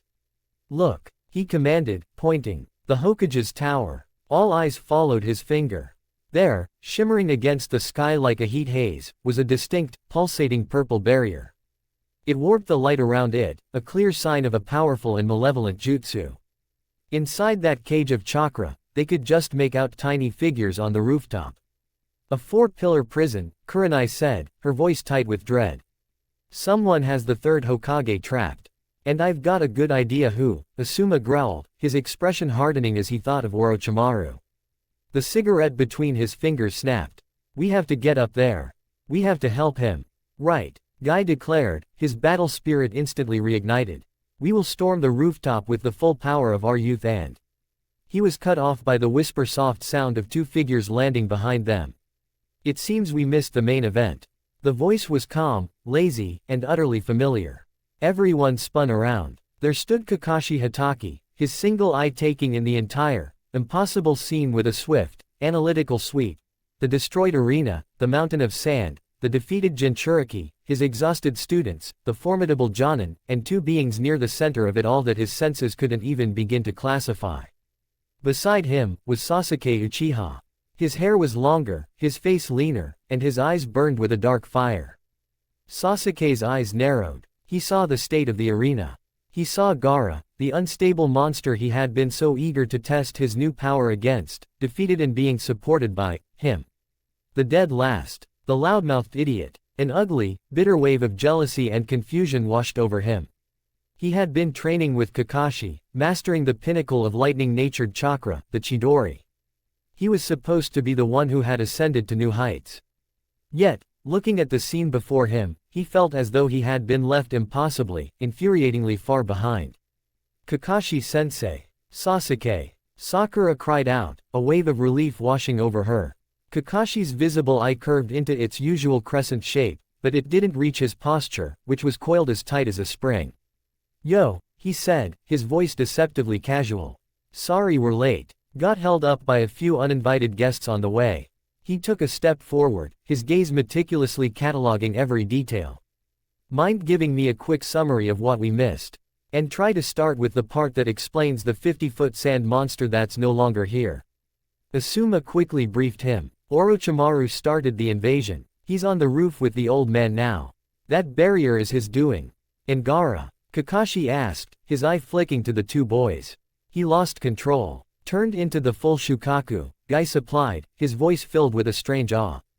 "And Naruto defeated him." Kakashi's eye widened almost imperceptibly. He looked at Naruto, truly looked at him, and saw the profound exhaustion that went beyond a simple chakra drain. He saw the new weight in his student's posture. "Defeated the full One Tails. How?" Sasuke pushed past him, his steps sharp and aggressive. He stopped directly in front of Naruto, his dark eyes boring into him. "What happened here, Naruto?" he demanded, his voice low and laced with a frustrated anger he couldn't contain. "What did you do?" Naruto looked up, his gaze meeting Sasuke's. The old fire, the need to shout and prove himself, was gone, replaced by a deep weariness. "I did what I had to do, Sasuke," he said simply. The quiet, straightforward answer was more infuriating to Sasuke than any boast could have been. "What you had to do?" Sasuke pressed, his voice rising. "Look at this place. This wasn't a normal fight. I can feel it. What jutsu did you use?" Before Naruto could answer, Shikamaru stepped forward, rubbing the back of his neck. "Actually, Kakashi-sensei, Sasuke, it's more complicated than that. And a whole lot more troublesome." He gestured with his head towards Beerus, who was watching the exchange with a bored expression, and Whis, who was observing with a polite, curious smile. Kakashi's gaze followed, and for the first time, he focused entirely on the two anomalous beings. His Sharingan, hidden beneath his headband, could feel no chakra from them at all. Not a drop. That was impossible. Every living thing had chakra. To have none meant they were either masters of a suppression technique so advanced it was unheard of, or, they weren't living things in the way he understood them. His entire body went on high alert. These two were infinitely more dangerous than the rampaging Jinchuriki had been. "And who might you be?" Kakashi asked, his voice losing all its previous laziness, replaced by the honed edge of an elite Jonin. "You don't seem to be with the sound or the sand. We had come here for Naruto Uzumaki. Of course, we didn't come here to harm him," Beerus said with a yawn. "Kakashi-sensei, this is going to sound insane," Shikamaru cut in, deciding to just rip the bandage off. "But they're the reason most of the enemies in here are unconscious. And they claim to be gods." Sasuke scoffed. "Gods? Don't be ridiculous, Shikamaru." "He is not being ridiculous," Shino stated, his tone flat and factual. "He is merely repeating their assertion. The being known as Beerus refers to himself as a god of destruction. His attendant is Whis. Their energy signatures are not chakra. They operate on a principle we cannot comprehend. To engage them would be illogical." Kakashi processed this information with stunning speed. An unknown power source. A claim of godhood. The ability to neutralize dozens of shinobi without effort. He however had a feeling that Beerus and Whis were not their enemy. He put a hand on Sasuke's shoulder. "Sasuke, stand down," he ordered, his voice low but firm. Sasuke bristled but reluctantly obeyed, though his glare never left Naruto. Kakashi turned his attention back to the Jonin. "The Hokage is the priority. Guy, Asuma, Kurenai, with me. We'll break through that barrier. We need to end this at the source." "What about us?" Sakura asked, gesturing to the genin. "Get these two somewhere safe," Kakashi said, nodding towards Naruto and Gaara. "Naruto, you're in no condition to fight. Sasuke, you're with me. I might need your Chidori." "Chidori?" Naruto looked confused. Guy widened his eyes with a surprised look on his face. "Wait, the Chidori." Sasuke's eyes lit up with a flicker of pride, but it was quickly extinguished as he glanced back at Naruto. Even being called upon for his elite technique felt like a hollow victory. Naruto, however, shook his head, finding a new reserve of strength. "No, I'm going to." "Naruto, you can barely stand," Kakashi argued. The old man is in trouble, Naruto insisted, his voice regaining some of its familiar stubbornness. He looked at Gaara, then at the tower. I'm not done yet. I can still fight. Beerus let out a soft chuckle. The boy has spirit, I'll give him that. Even if he is a fool. The lines were drawn. The teams were assembling. High above them, on the rooftop, the real battle for the fate of the Leaf Village was about to reach its climax, and a new, unpredictable set of players were about to join the game. On a rooftop, Hiruzen versus Orochimaru. The intense situation continued to unfold, as Orochimaru still had his kunai near Hiruzen's neck. A swift movement from the legendary Sannin could easily slice his ex-teacher's throat, which would definitely sniff out his life. The third Hokage had well understood that the village was currently being invaded by the Sand and Sound village. But for Orochimaru to be disguised as the Cage raised the question of what happened to the original. Was Orochimaru disguised as the Cage this whole time since the start of the Chunin exams? If that were the case, then that'd be a cause of concern for the current status of the real Cage. What had happened to him? However, Hiruzen already had a creeping feeling rushed to his mind. The possibility of the Cage either kidnapped or killed by Orochimaru lingered in his mind. Lookout area in Konoha. Currently, on top of a lookout built into a massive wall, two Leaf ninjas stood guard. The wall bore a prominent red symbol, a stylized version of the Japanese hiragana character, Hi, which is pronounced, Hi. The shinobi on duty were two members of the village's guard, as they recently got tasked for it due to the ongoing Chunin exams. They both wore the standard attire of a Konoha Chunin, which consisted of a dark blue long-sleeved shirt and matching pants, covered by a green flak jacket. Each wore a forehead protector engraved with the Leaf Village symbol, maintaining a watch over the wall to make sure no intruders or potential disturbances made their way through. Although their job was to keep a watch, they were currently conversing amongst each other. After all, they weren't robots to devote 100% of their energy and focus on merely keeping a watch. One of the ninjas were currently facing his partner on the lookout platform area and admitted, I wanted to watch the Chunin exams too. His partner placed his left hand on his left hip and smiled. Stop fussing. The Chunin exams take place twice a year. You'll have many more chances to see it. But this year, the kid from the Uchiha clan is taking part, right? And I won't have a chance to see that. He then smiled and said jokingly, I won't be able to die peacefully. Suddenly, a loud crash was heard as the ground far below them rumbled. Now on high alert as they widened their eyes in shock, they looked to their left from the railing at what could have caused the crash. What's that? One of the ninjas wondered with an alarmed look on his face. In the distance, emerging from the heart of the dense forest that stretched out before them, a massive plume of white smoke billowed upwards into the sky. The smoke churned and rose with an unnerving speed. The two shinobi leaned forward against the railing, their earlier casual conversation completely forgotten. Their eyes were fixed on the disturbance, a sense of foreboding washing over them. This was no ordinary fire, the smoke was too concentrated, too pure in its white color. It looked like the aftermath of a powerful jutsu, one far beyond the scale of anything that should be occurring outside the controlled environment of the Chunin exam stadium. An attack, an invasion. Deep within the village's borders, this close to the main populace. Meanwhile, deep within the forest at the heart of the disturbance, the true nature of the event was far more sinister. In a wide, hidden clearing, a massive and intricate summoning circle had been etched into the earth, its geometric lines glowing with a faint glow. Positioned strategically at key points around the circle's perimeter stood several sand ninjas. Their focus were absolute as their hands flashed through seals, channeling immense amounts of chakra into the forbidden jutsu. From the very nexus of the glowing circle, the dense column of white smoke continued to erupt, surging into the sky. Clamped firmly between the teeth of several of these ninjas were large scrolls, held fast as a crucial component of the complex summoning jutsu. Overseeing the complex ritual was a stern-faced man who was clearly in command. His head was wrapped in layers of white bandages, from which long, bone-white hair fell over the high collar of his gray jacket. His face was all sharp angles and severe lines, with narrow, calculating eyes set under heavy brows. The forehead protector of the Sound Village was tied over his bandaged head, its musical note symbol identifying his allegiance. His expression was one of cold authority as he gave the final order.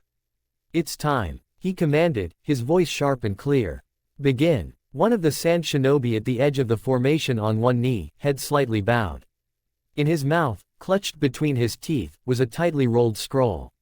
His gloved hand came up and plucked the scroll from his mouth in one smooth motion. Without hesitation, he lowered it and placed it flat against the earth just beyond the edge of the glowing circle. The scroll's paper caught the glow immediately, as though the ground itself was pulling at it. A faint, high-pitched hum rose in the clearing as seals on the scroll began to shimmer to life, their ink lines glowing a pale red. The sand shinobi didn't move from his kneeling position, his palm lingered on the scroll for a moment longer, as though anchoring it, before he finally drew back and rose to his feet.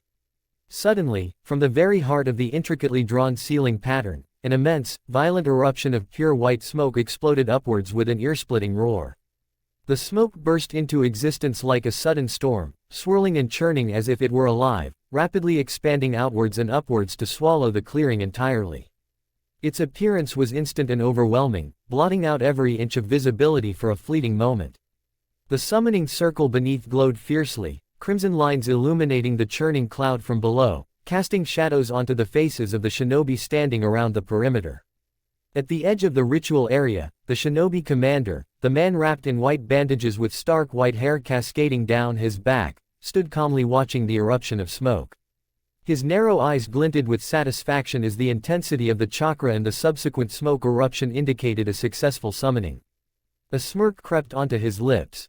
"The summoning jutsu has been completed," he declared coldly, his voice steady and unwavering despite the chaotic storm raging mere feet away. Barely had the commander's words faded when the rumbling intensified dramatically.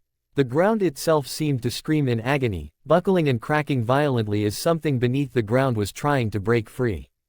Dirt and grass began to lift, first subtly, then rising and swirling in wild spirals around the edge of the smoke column. Massive chunks of earth ripped from the forest floor, trees splintered and cracked, pulled from their roots with terrifying ease as the unseen creatures beneath surged upward. From their distant vantage point, atop the lookout platform on Konoha's massive protective wall, the two-leaf shinobi watched the unfolding disaster with disbelief and dread. Their knuckles widened as they gripped the railing as they widened their eyes in shock. "What's going on?" one of them shouted, his voice panicked, unable to tear his gaze away from the catastrophe unfolding deep within their village's borders. His companion didn't answer, jaw slack in silent horror. Back within the forest, the earth finally gave way completely, erupting upwards like a volcano. A colossal explosion of dirt, rock, and splintered trees surged into the sky, engulfing the already chaotic smoke with a massive wave of muddy brown dust and debris. Trees snapped like twigs, their trunks spinning violently through the air before crashing down at random in the nearby forest. The explosion sent tremors reverberating outward, felt even as far as the distant village walls. Then, from the heart of the swirling dust cloud, something massive began to move. Dark shapes, enormous and sinuous, twisted and writhed within the debris-filled air. Slowly and terrifyingly, three gargantuan forms emerged from the dust, rising higher and higher into the open sky. They were gigantic snakes, each large enough to dwarf entire buildings, their bodies thick and powerful, rippling with cords of muscle beneath sleek scales. The snakes rose steadily, their forms gradually becoming clear as they slithered from the smoke and dust. Their scales were dark as obsidian, shimmering with a sinister luster in the daylight, catching and refracting it into faint, oily rainbows. These scales were not smooth but textured, each large, diamond-shaped scale fitting perfectly against the next, creating armor-like protection that rippled fluidly as the massive creatures moved. Their heads were monstrous, shaped like vast, flattened wedges, each crowned by prominent horns protruding sharply backward like deadly blades. Their eyes glowed fiercely, burning amber red with an eerie intelligence and malicious intent, scanning the surroundings coldly, devoid of any mercy or hesitation. Each of the snakes opened its massive jaws, revealing rows upon rows of enormous, gleaming fangs, saliva dripping ominously as their thick, forked tongues flickered from their cavernous mouths, tasting the air hungrily. The ground trembled with every slight motion of their enormous bodies, their colossal tails whipping through the smoke-filled air behind them, slicing through what remained of the trees like massive, living whips. They moved with dreadful grace, every action smooth, displaying an effortless strength that hinted at how truly catastrophic these creatures could be. The sand shinobi around the circle were forced to shield their faces with their arms as debris and dust flew everywhere, buffeting them fiercely. As the dust began to slowly settle, the snakes paused briefly, their towering forms casting immense, dark shadows across the ruined forest floor. The sunlight filtering through the disturbed trees and lingering smoke only heightened the ominous mood, casting stark patterns across their bodies, accentuating their terrible grandeur. The commander of the Sand and Sound Shinobi, his face still bearing that cold smirk, took a single step forward, utterly unafraid. His presence radiated power and authority, and even these colossal serpents seemed momentarily aware of him, their massive heads swiveling to regard him silently. Finally, after a long pause that seemed to hang heavily in the air, the commander lifted one gloved hand sharply, signaling the beginning of their next move. "Go now," he commanded firmly, his voice chilling in its detached cruelty. "Destroy Konoha." The snakes hissed loudly, their enormous, scaled heads rearing back as their bodies prepared to launch into action. The sound echoed throughout the devastated clearing like a chorus of impending doom, a harbinger of disaster poised to strike the heart of Konoha. From the distant lookout point, the two-leaf shinobi could only stare in stunned disbelief, realizing the grim truth of what they had witnessed. "It's an invasion," one finally murmured hoarsely, voice barely audible, eyes wide with horrified realization. And with a sudden, bone-shaking motion, the three massive snakes surged forward, their colossal bodies slithering with terrifying speed and destructive force through the forest, carving a path of ruin towards the village walls. Each movement crushed trees, pulverized boulders, and shook the ground violently, an unstoppable tidal wave of destruction. The shinobi in the forest clearing stood momentarily transfixed, watching the monsters they had summoned charge toward their targets. Some wore uneasy expressions of doubt, others barely masked excitement, while their commander's face remained emotionless, his eyes burning coldly as he watched his instruments of chaos unleashed upon the village. The snakes tore through the forest with devastating efficiency, toppling century-old trees like fragile saplings, leaving behind trails of ruin. Their great heads, driven by single-minded purpose, moved with precision, seemingly guided by an instinctual knowledge of exactly where they needed to strike. Their bodies moved with frightening fluidity, slithering rapidly across the ground and occasionally rearing up, casting shadows so vast they covered entire clearings in darkness. They struck swiftly and mercilessly at anything in their path, their enormous jaws snapping violently, crushing anything caught within their terrible bite. "Giant snakes!" One of the shinobi at the lookout shouted, his voice shaking with dread as he watched the monstrous serpents barreling toward the village. His partner whipped around, eyes wide with alarm. "Quickly! Alert Lord Hokage immediately!" Before the two-leaf shinobi at the lookout could move, an immense shadow loomed over them, blotting out the sunlight. Their eyes widened in horror as they turned their gazes upward, confronted by the terrifying reality of the three giant snakes towering over them. The serpents, bodies stretched impossibly high, their massive silhouettes casting the entire lookout area into an oppressive darkness. "Move!" One of the shinobi cried, but his voice was cut short by the deafening sound of destruction. With a devastating surge of strength and a coordinated strike, the snakes crashed down violently upon the watchtower. Massive bodies slammed through stone, wood, and metal alike, effortlessly obliterating the lookout post and sending chunks of debris raining down in all directions. A violent explosion of brown dust and smoke erupted from the point of impact, billowing outwards in thick, choking clouds that consumed everything in its path. The village wall itself shuddered under the force of the blow, large cracks forming swiftly before entire sections collapsed inward with a deafening roar. Trees were flattened instantly, splintering like brittle sticks as the enormous serpents' bodies tore through them without resistance. On the now partially destroyed wall bridge, three Konoha shinobi stood with determination etched on their faces, their gazes fixed upon the colossal boas looming dangerously close. Determination glinted in their eyes as they swiftly pulled kunais from their weapon pouches, each blade rigged with explosive paper bombs. "Now!" shouted one of the shinobi, giving the signal to attack. Simultaneously, all three hurled their kunai with pinpoint accuracy.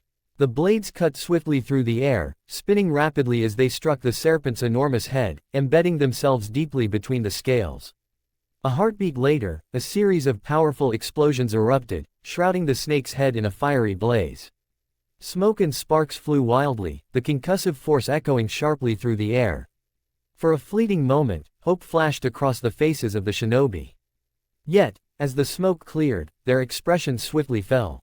The serpent remained utterly unaffected, its armored scales barely scorched, its giant form unscathed. Slowly and menacingly, the massive snake turned its head towards the three shinobi. Its enormous, glowing amber eyes fixed upon them with a malevolent glare, the pupils narrowing dangerously. Despite the monstrous threat before them, the shinobi held their ground, unwavering. One of them stepped forward defiantly, kunai gripped tightly, eyes fierce with determination. "We won't let you inside the village," he shouted boldly. Without hesitation, the ninjas jumped ahead from their spots and towards the snakes. Determined to protect the village at any cost, each ninja drew another volley of kunai from their weapon pouches, the explosive paper bombs fluttering as they raced through the air. "Hit it again," shouted the shinobi in command, his voice fierce and unwavering. As they leapt from the wall, soaring fearlessly toward the monstrous serpents, the kunai struck home. Another series of violent explosions erupted, fire and smoke briefly enveloping the snakes' massive heads. But as the flames faded once again, the snakes emerged completely unharmed, their impenetrable scales glistening ominously beneath the smoke. Before the ninjas could react, one snake lunged forward with terrifying speed. Its enormous jaws snapped shut, capturing one unfortunate shinobi in a vicious, merciless bite. A horrific crunch echoed through the air as the snake bit the shinobi cleanly in half, silencing his agonized scream instantly. The remaining two shinobi narrowly evaded the deadly attack, somersaulting desperately through the air before landing roughly near a building inside the village walls. Without losing another precious second, one of them turned urgently to his partner and commanded, "We need reinforcements immediately." "Hurry." The other shinobi nodded swiftly, determination etched deeply into his face. "Yes, sir," he responded, immediately jumping away towards the village's inner sectors, urgently racing to gather more shinobi to face the sudden invasion. The shinobi sprinting desperately to summon reinforcements had barely covered a few meters when, from out of nowhere, three kunai shot through the air with deadly precision. The blades whistled sharply, slicing across the open sky, each one perfectly aimed at their unsuspecting target. In rapid succession, the kunai plunged into his back, one embedding deeply into his left shoulder, another into his right, and the final blade burying itself squarely in the middle of his spine. His body jerked violently in midair as the blades struck home. A pained cry tore from his throat, raw and agonized. His momentum was halted instantly, and his limbs went limp, losing control as gravity took hold. He plummeted swiftly, crashing heavily to the ground below in a cloud of dust and debris. His lifeless form lay still, blood pooling steadily beneath him, staining the earth. The remaining shinobi, who had been giving the orders moments earlier, stood rooted in shock and anger, his eyes blazing with rage as he spun swiftly around, tracing the trajectory of the deadly projectiles back to their source. His heart sank with disbelief and fury at the sight awaiting him. Standing boldly atop a building were sand ninjas. The sand shinobi met his furious gaze calmly, expressions impassive and unfeeling, revealing neither remorse nor hesitation. Among them were those who had performed the deadly summoning ritual, though the leaf shinobi had no way of recognizing them specifically. All he knew, in that devastating moment, was the bitter sting of betrayal and the heavy burden of facing the overwhelming enemy forces now invading his beloved village. Without a moment of hesitation, the sand shinobi atop the ruined village wall surged forward in unison. Their movements were swift and synchronized, their agile forms slicing through the air with disciplined grace. The bright daylight gleamed sharply from their metal forehead protectors, each emblazoned with the sand village's unmistakable symbol. Each shinobi had cold, unfeeling eyes, their expressions stony and resolute, fully committed to their mission of devastation and betrayal. Facing them alone stood the solitary leaf shinobi. His earlier rage at the betrayal and the sudden, brutal loss of his comrades now fueled every muscle in his body. A blaze of determination ignited within him, a fierce, unyielding resolve to defend Konoha to his very last breath. He tightened his grip on the kunai in his hand, fingers flexing instinctively against the familiar wrapped handle, feeling its reassuring solidity. His chest rose and fell with carefully measured breaths as adrenaline surged through him, sharpening his senses and quickening his pulse. He prepared himself mentally for the onslaught, knowing he had mere seconds before the enemy would reach him. "Come then," he roared, challenging them boldly. His voice echoed defiantly across the ruined section of wall, cutting through the cacophony of destruction unfolding around them. I'll take as many of you traitors down with me as I can. With a resounding clash of metal and swirling cloth, the first group of sand shinobi descended upon him. Their initial attack was ferocious, each shinobi maneuvering fluidly to flank him from multiple angles. Blades flashed swiftly, kunai spinning dangerously through the air towards him. The leaf shinobi reacted with remarkable speed and precision. He ducked and pivoted sharply to evade the first barrage of attacks. His kunai danced expertly through the air, deflecting enemy blades with resounding metallic clangs. With a swift, calculated strike, he swept his leg outward, catching an incoming sand shinobi in the ribs and sending him tumbling violently to the ground. Without pausing, he spun low, using his momentum to propel himself toward another attacker. He drove his kunai upward in a powerful thrust, catching the enemy ninja by surprise and embedding the blade deep into the assailant's chest. The sand shinobi's eyes widened in shock and agony, before the leaf ninja ripped the kunai free, blood trailing behind in a gruesome arc. Yet the fight was far from over. As quickly as he dispatched one attacker, 3 more took his place, relentlessly closing in around him. The sand shinobi attacked with brutal efficiency, coordinating their strikes to overwhelm him from all sides. He felt the cold sting of a blade slice past his shoulder, narrowly missing his neck. Pain flared sharply, searing through his nerves. Ignoring it, he retaliated instantly, throwing a sharp elbow backward that struck one attacker squarely in the jaw, sending him staggering away in a daze. His breath began to come in heavier, rapid gasps. His muscles burned with exertion as he fought desperately to keep his attackers at bay. Despite his impressive skill, the sheer numerical advantage of the enemy was beginning to wear him down. Every second he blocked one attack, another struck from behind or the side, forcing him into a desperate, reactive rhythm of survival. Gradually, a shadow of fear crept into his heart, not fear of death, but fear of failing his village. The shinobi gritted his teeth fiercely, shaking away the intrusive doubt. He refused to yield, refused to allow despair to cloud his mind.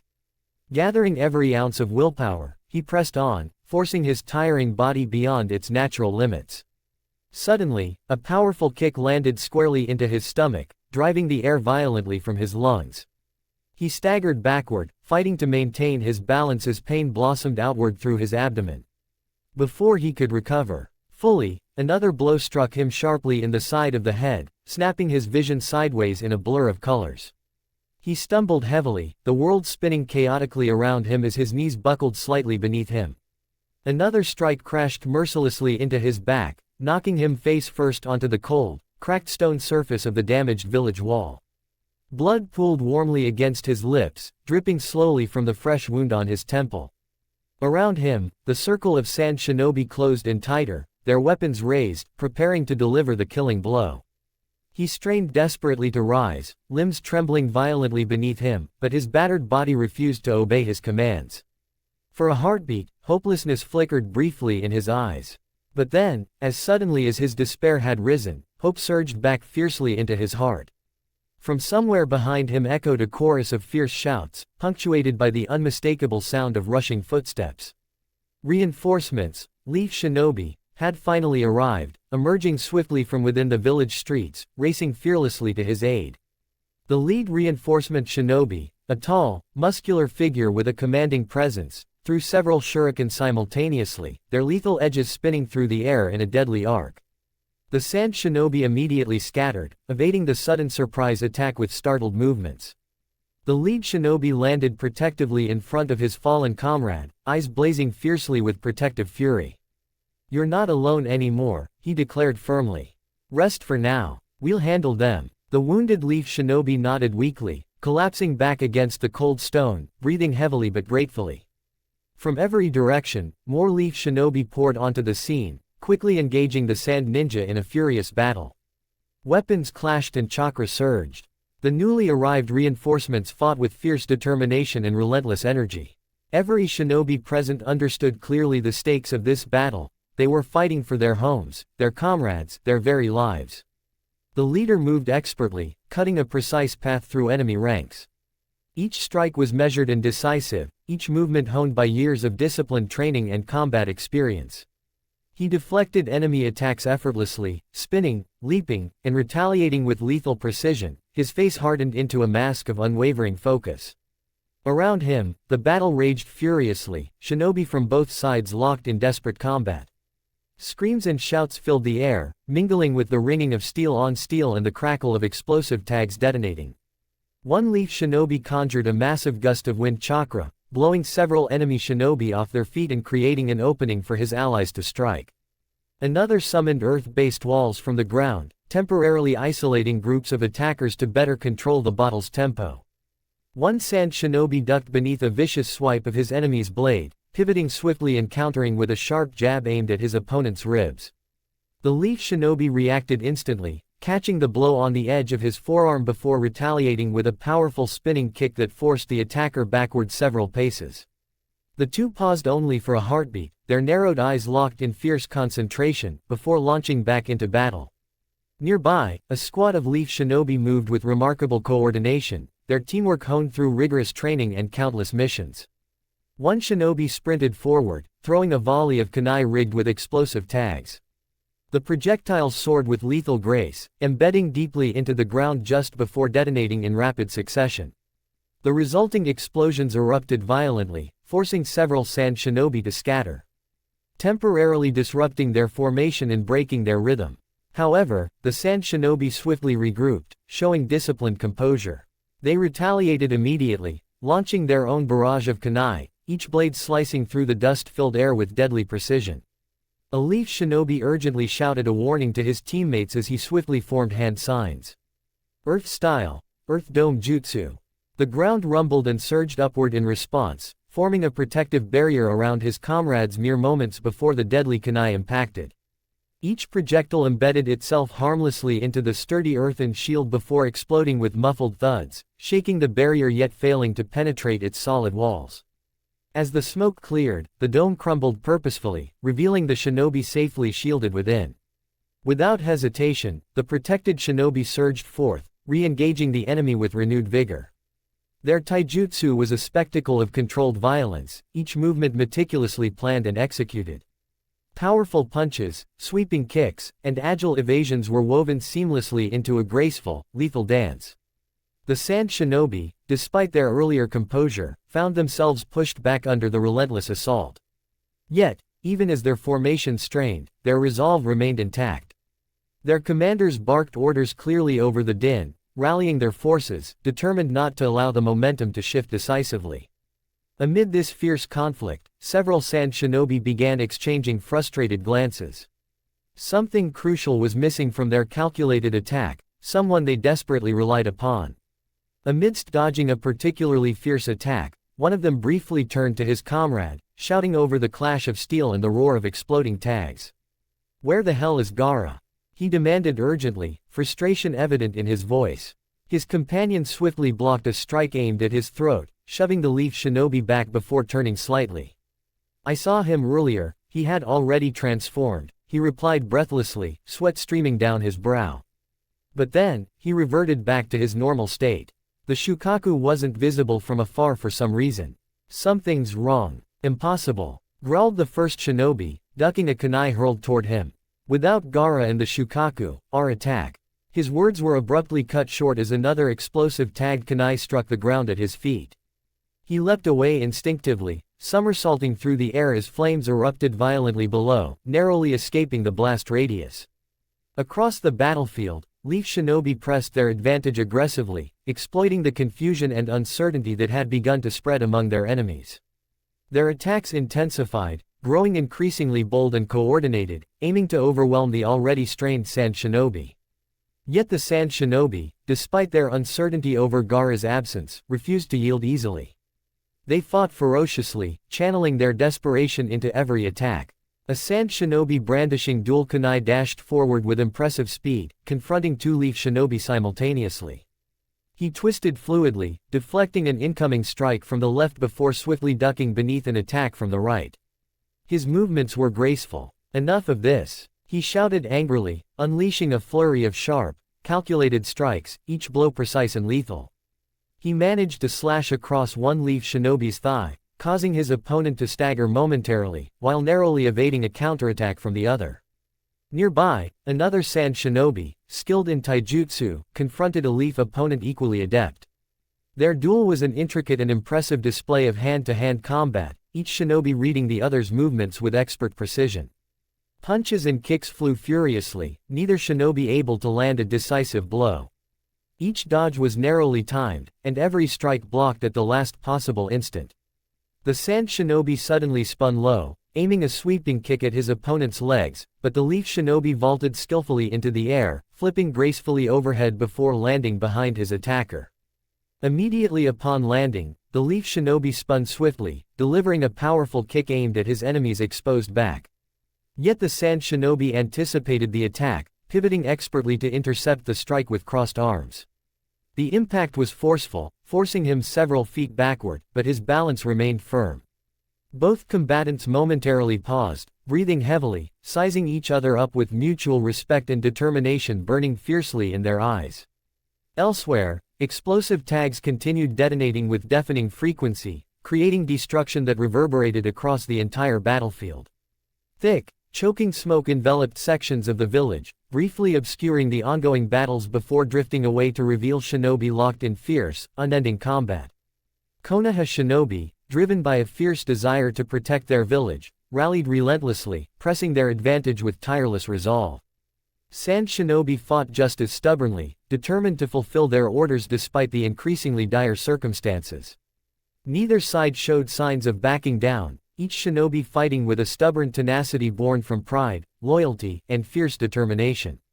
As the combat continued, the question of Gaara's mysterious disappearance weighed heavily on the minds of the sand shinobi. Without their trump card, without the power of the Shukaku, their confidence began to erode subtly, replaced by lingering uncertainty. Each battle, every clash of kunai, and every exchanged blow seemed to echo this growing unease. Still, the intense melee carried onward. Leaf shinobi hurled paper bomb-laden kunai, forcing enemy shinobi to dive and roll desperately for safety. Sand shinobi retaliated with their own explosive weapons, further devastating the already damaged battlefield.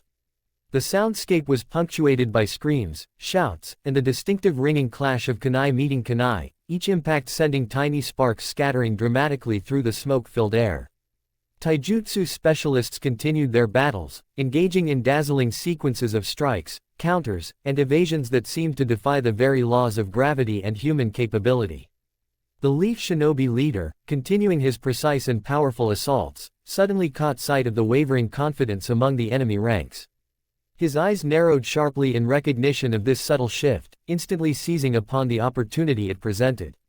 "Don't let up," he shouted commandingly to his comrades, rallying their spirits further. "Push them back. They're beginning to crack." Inspired by his words, the Konoha shinobi pressed forward with renewed vigor, redoubling their attacks and driving their enemies steadily back.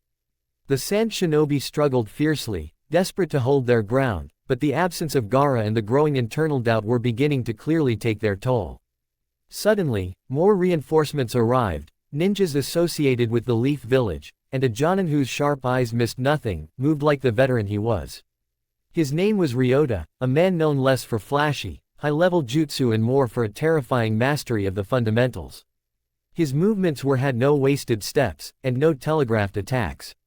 He intercepted a sand shinobi's desperate lunge, his forearm deflecting the kunai with a sharp clang. He didn't follow with a wild counter swing.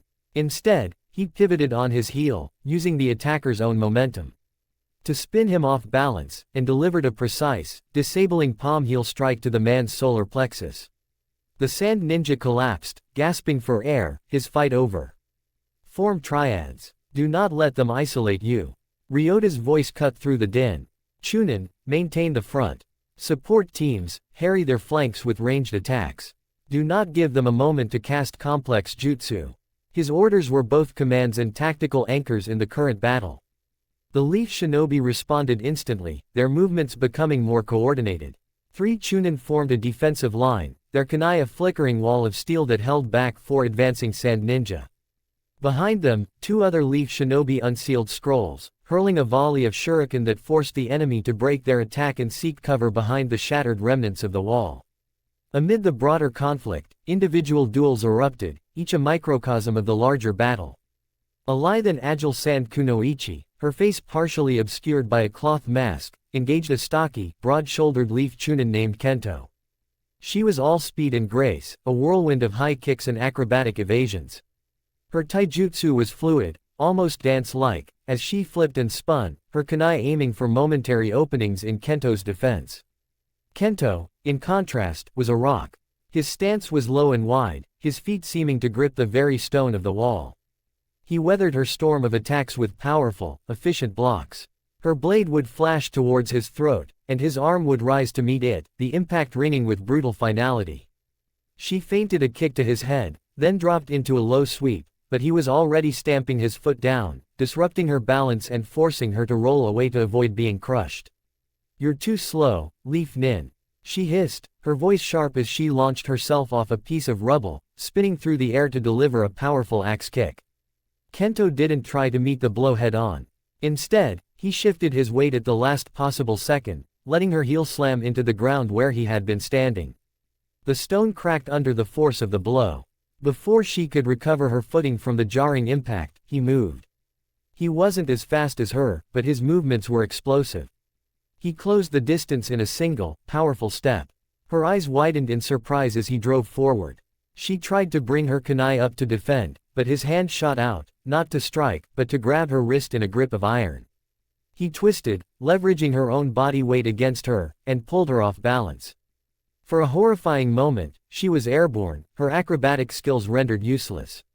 Kento completed the motion with a flawless shoulder throw, slamming her down hard onto the unforgiving stone. The air rushed from her lungs in a pained gasp, and her head bounced off the ground, leaving her dazed and vulnerable. Kento didn't deliver a killing blow, instead, a swift chop to the back of her neck rendered her unconscious. He was already turning, his eyes scanning for the next threat, his expression grim.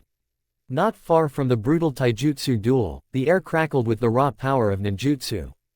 A sand shinobi, his face contorted in concentration, completed a rapid series of hand signs: ram, boar, bird. Wind style, great breakthrough. He roared, inhaling deeply before exhaling a tremendous, hurricane-force gust of wind.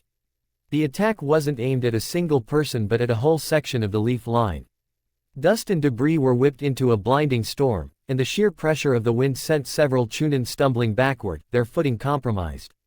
The howling gale tore at their flak jackets and threatened to rip the weapons from their hands.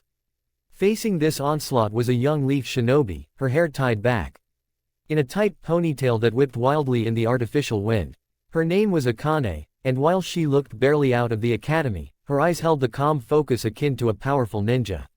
Seeing the wind jutsu forming, she reacted instantly, her own hands a blur of motion: serpent, ram, monkey, boar, horse, tiger. Fire style, phoenix flower jutsu. Instead of a single, massive fireball to counter the gust, Akane spewed forth a volley of smaller, individually guided fireballs from her mouth. It was a brilliant tactical choice. A larger flame might have been extinguished or blown back at her and her comrades by the sheer force of the wind. The smaller phoenix flowers, however, danced within the gale. The wind jutsu, intended to be a weapon, became a delivery system. The great breakthrough caught Akane's fireballs and fanned them, turning the volley into a wide, roaring inferno that surged back toward the surprised sand shinobi. The man who cast the jutsu had no time to react. The superheated air and flames washed over him and his nearby comrades. Screams of agony were briefly audible before being drowned out by the roar of the fire. Akane didn't pause to admire her work. She took advantage of the thick smoke now billowing from the combined techniques, a dense screen obscuring the enemy's vision. "Now, press the attack," she yelled to the Chunin who had been forced back. They surged through the smoke, their kunai finding unprepared targets. The sand shinobi, blinded and disoriented by the sudden, fiery counterattack, fell quickly. Akane stood back, her chest heaving slightly, controlling her breathing as she watched her comrades secure the advantage she had created. The faint smell of burnt cloth and ozone hung heavy in the air. The sand shinobi's cohesive attack was crumbling into isolated pockets of resistance. Their initial numerical superiority on this section of the wall had been neutralized by the swift arrival of reinforcements, and the Leafs' disciplined teamwork was systematically dismantling their formation. The confusion over Gaara's absence had now blossomed into full-blown frustration and anger. Useless. He was our key to this entire invasion. A sand Jonin snarled, parrying a thrust from a leaf ninja before kicking him away. He was a tall, severe-looking man with a scar that cut through his left eyebrow. His name was Kazuhiro, and he was the acting commander of this platoon. Without the Shukaku's rampage, we're just fighting a battle of attrition. His lieutenant, a man with a puppet gourd strapped to his back, blocked a flurry of shuriken with a chakra-infused arm guard. Commander Kazuhiro, our momentum is lost. The Leaf's defenses are too coordinated here. We should have breached the inner sectors by now. Kazuhiro's eyes glinted with a cold, desperate light. He watched Ryota moving through the battlefield, a linchpin holding the entire Leaf defense together. Every time a section of the Leaf line wavered, Ryota was there to reinforce it. Every time the Sand Ninja tried to mount a coordinated assault, Ryota's tactical shouts and precise interventions broke it apart. That one, Kazuhiro growled, his gaze fixing on Ryota. He is their commander. If we break him, their entire formation will shatter. All units, concentrate your fire on the Jonin with the dark hair. Break their leader, and you break their will. The tide of the battle shifted. The scattered sand shinobi, hearing the command, began to reorient themselves. Kunai and shuriken, once spread out among the Leaf defenders, now converged on a single target. Ryota, who had just disarmed another opponent, suddenly found himself the focus of a dozen attackers. He moved with blinding speed, a whirlwind of motion. A kunai whistled past his ear. He ducked under a wide sword slash, the wind from the blade ruffling his hair. He deflected 3 shuriken with a single, perfectly timed swipe of his own kunai, the metallic shing barely audible over the chaos. He was a master of evasion, a leaf on the wind, impossible to pin down. But the assault was relentless. It wasn't about landing a single, clean hit. It was about overwhelming him, forcing an error. A paper bomb attached to a kunai landed at his feet. He leapt backward, the explosion kicking up a cloud of stone dust and smoke. As he landed, 2 sand shinobi burst through the cloud, their blades aimed at his heart. He crossed his arms, reinforced with chakra, blocking their strikes in a shower of sparks. The force of the double impact drove him back a step, his sandals scraping against the stone. It was the first time he had been forced to give ground. He grunted, shoving them back with a surge of strength, but he knew this couldn't last. He was one man against a concerted effort to bring him down. Kazuhiro saw his chance. While Ryota was pinned down, he barked a new set of orders. Puppet Corps, restrain him. Ninjutsu Squad, prepare the jutsu. We will turn this wall into their tomb. The sand ninja with the gourd on his back leapt onto a higher piece of rubble. Your movements are impressive, Leaf Jonin, he called out, but let's see how you handle this. His fingers twitched, and thin, almost invisible chakra threads shot from his fingertips, attaching to the gourd.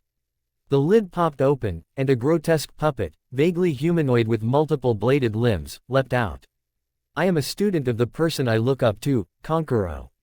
Simultaneously, 3 other sand shinobi broke away from the main fight, forming a triangle a short distance away. They began to weave a complex, synchronized series of hand signs, their chakra flaring visibly. Ryota's eyes widened. He recognized the pattern, a combination jutsu, and he had never seen a puppet like the one the sand shinobi currently had. The puppet shot forward, its movements jerky and unnatural. Its limbs spun like a buzzsaw, forcing Ryota to fall back, his kunai a blur as he deflected the flurry of poisoned blades. He couldn't afford a single scratch. While he was occupied with the deadly puppet, the chakra from the 3 shinobi in the triangle began to pool, sinking into the very stone of the wall. Now, Kazuhiro roared, Earth style, drowning Earth prison. The 3 shinobi chanted in unison. The world seemed to tilt. The solid stone wall beneath the feet of the Leaf shinobi suddenly lost its integrity. It rippled and softened, its texture changing from hard rock to thick, viscous, sinking grit. It wasn't sand, but the very nature of the stone had been altered, transformed into a quagmire that clung and pulled. Cries of alarm erupted from the Leaf ranks. Shinobi who had been standing on solid ground a moment before now found themselves sinking up to their ankles, their movements sluggish and heavy. The more they struggled, the deeper they sank. The tactical advantage of their solid footing was gone, replaced by a terrifying environmental trap. The sand shinobi, prepared for the jutsu, had already moved to the few remaining stable sections of the wall or leapt onto the rooftops of the adjacent buildings, now looking down on their struggling foes. Ryota felt the ground beneath him give way. He drove chakra to his feet to keep from sinking, but it was like standing in thick, wet cement. The puppet, unaffected, lunged forward, one of its sickle-like arms slashing towards his neck. He threw himself to the side, landing clumsily in the shifting stone, the blade grazing his flak jacket. Panic began to creep into the edges of the leaf formation. Their disciplined lines were broken, their movements hopelessly encumbered. Kazuhiro stood on a stable precipice, a cruel smirk on his face. "It is over, Konoha-nin. Surrender now, and we may grant you a swift death." Ryota pushed himself up, his arms straining against the pull of the jutsu-infused ground. His mind raced. He was trapped, his comrades were sinking, and the enemy held the high ground. Despair was a luxury he could not afford. His gaze flickered from the struggling leaf shinobi to the 3 sand ninja who were maintaining the jutsu, their hands still held in the final seal. The casters. Break the jutsu at its source. He took a deep breath, ignoring the puppet that was recalibrating for another attack. He slammed both of his palms onto the semi-solid ground in front of him. This was a gamble. It would take almost all of his remaining chakra. He molded it, not for a fire or water jutsu, but for one that spoke the language of the ground itself. His hands flashed through the signs for his own powerful technique: snake, rat, boar, tiger. Earth style, earthen wave. Instead of trying to solidify the ground, Ryota forced it to move. A massive ripple, a wave of solid rock and semi-liquid stone, erupted from where his hands lay. It didn't travel across the surface, but through it, like a soliton wave. The entire area of the drowning earth prison heaved violently. The 3 sand ninja maintaining the jutsu cried out in shock as the very ground they were controlling buckled beneath them. Their concentration shattered. The complex chakra link between them broke, and the prison jutsu dissolved instantly. The ground solidified with a jarring thud, returning to its normal state, though now cracked and uneven. The leaf shinobi, suddenly freed from the trap, found their footing. A cheer went up from their ranks. Kazuhiro's smirk vanished, replaced by a mask of furious disbelief. Impossible. He countered a combination jutsu by himself. The puppet user was equally stunned.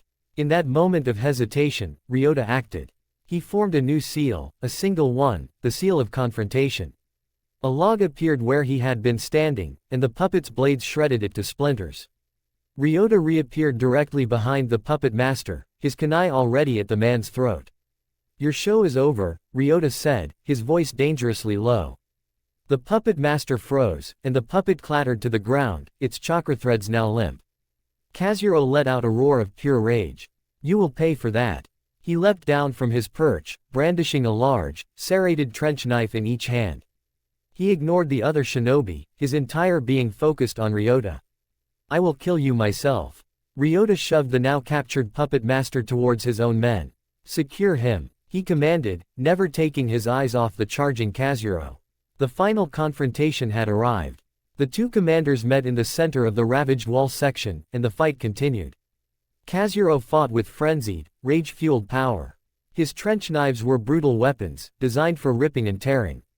He slashed and stabbed, forcing Ryota into a desperate defense. The clang of kunai against serrated steel was a frantic, high-pitched rhythm.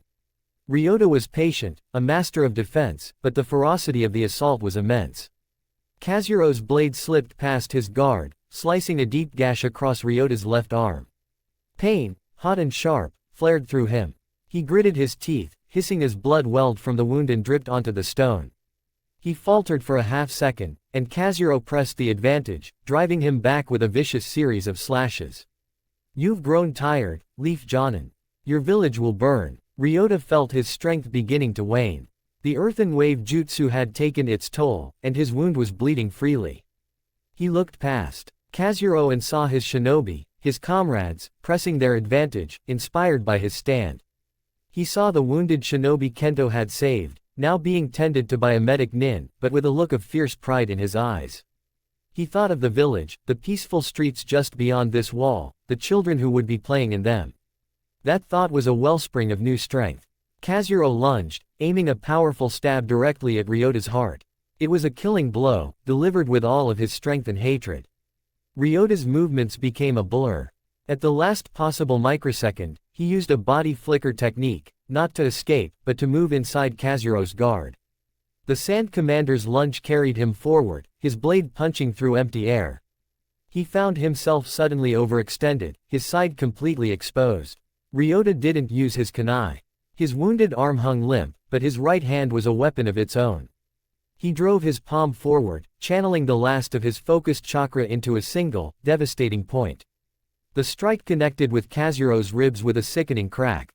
It wasn't just a physical blow, the chakra surge disrupted Kazuro's internal systems. The Sand Jonin's eyes bulged. The air was driven from his lungs in a choked gasp. He dropped his knives, his entire body convulsing, before collapsing to his knees, utterly defeated. The fall of their commander was the final nail in the coffin for the current Sand Platoon. However, there were still more Sand Ninjas invading other parts of the village. Seeing Kazuro on his knees and the puppet master captured, the remaining Sand Ninjas at the current battlefield hesitated. That hesitation was all the Leaf Shinobi needed. With a final, unified war cry, they surged forward, their movements swift and sure. Some Sand Shinobi, seeing the hopelessness of their situation, turned and fled, leaping from the wall and disappearing into the forest. Others, trapped and surrounded, threw down their weapons in surrender. Within minutes, the fighting on this section of the wall ceased.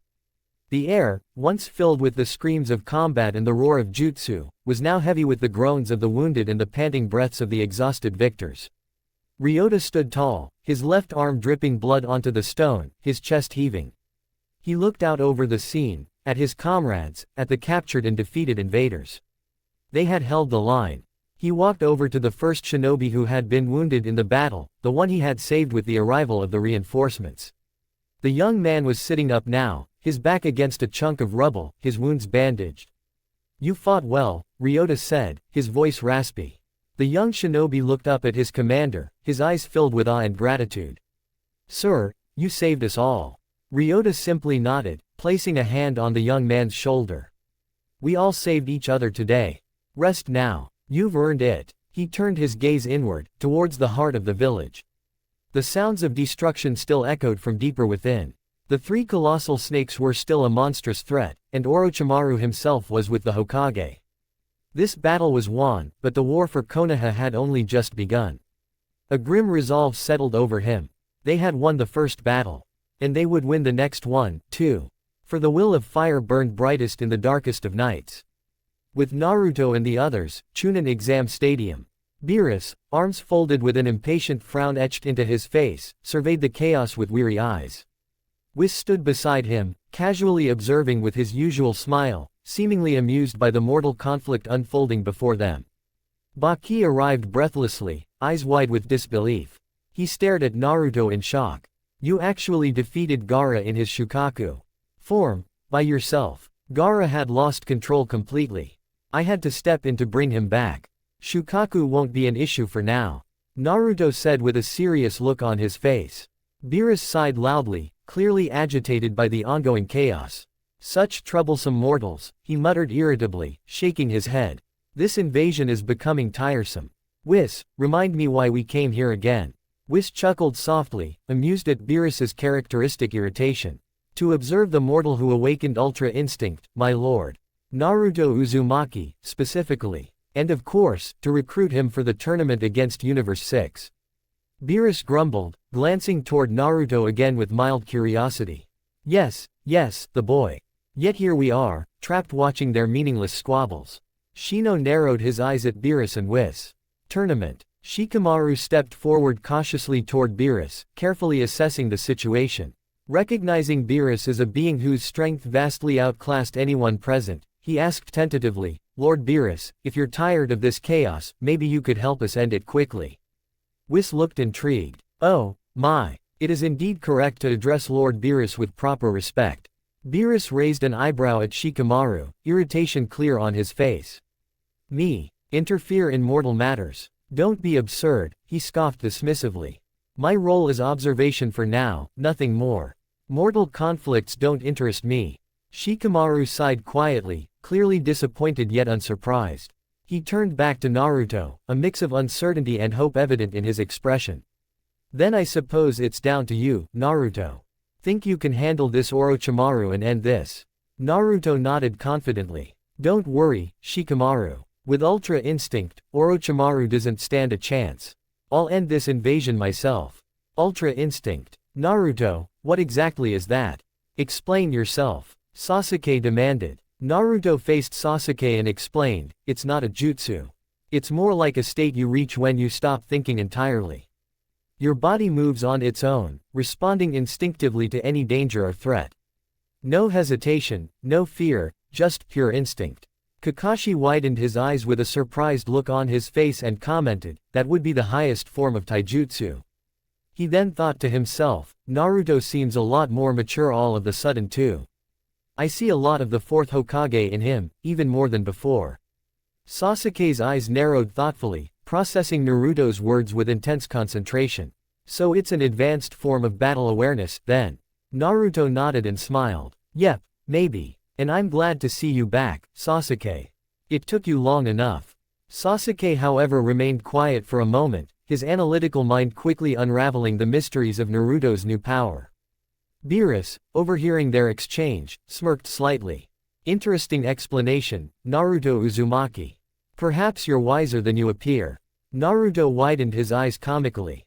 Wait, what does that mean? The implication was understood clearly as Beerus was implying that Naruto was smarter than he looked. Whis watched the entire exchange quietly, his gentle smile unwavering. Turning toward Beerus, amusement twinkled in his eyes. It seems your visit to this realm has grown far more intriguing than anticipated, my lord. Beerus sighed deeply, though a faint smirk tugged at his lips. Indeed, Whis. Perhaps these mortals are worth watching after all. Baki's eyes, still wide from the shock of Gaara's defeat, narrowed as he finally focused on the two outlandish figures standing nonchalantly amidst the chaos. And just who are you two? He demanded, his voice sharp with suspicion. You are not from the Leaf. That is none of your concern, Sand Nin, Beerus replied with a dismissive wave of his hand, not even bothering to look at him. Whis, however, offered a serene smile. We are simply impartial observers, you might say. The blatant disregard for the gravity of the situation only served to agitate Baki further, but before he could press the issue, Kakashi stepped forward, his single visible eye fixing Baki with a cold, hard stare. Their identities are less important right now than yours, Kakashi said, his voice deceptively calm but laced with steel. Your village betrayed our trust, Baki. You launched an unprovoked attack on an ally. The accusation struck a nerve. Baki's posture stiffened, his expression shifting from suspicion to indignant defense. Betrayal. We were following the orders of the case cage. This was his plan, his command. He told us this was the only way to protect our village's future. Genma Shiranui, the proctor, landed near the group. Sorry, I was dealing with a few sand ninjas. He then looked at Beerus and Whis. But I had overheard your conversation earlier. The case cage, he then muttered, his eyes wide with a dawning horror. That's right. On the roof, when the invasion started. Lord Third confronted the case cage. But something was wrong. Kakashi's focus sharpened, the pieces beginning to click into place. The Sound Village is working with you, he stated, his gaze boring into Baki.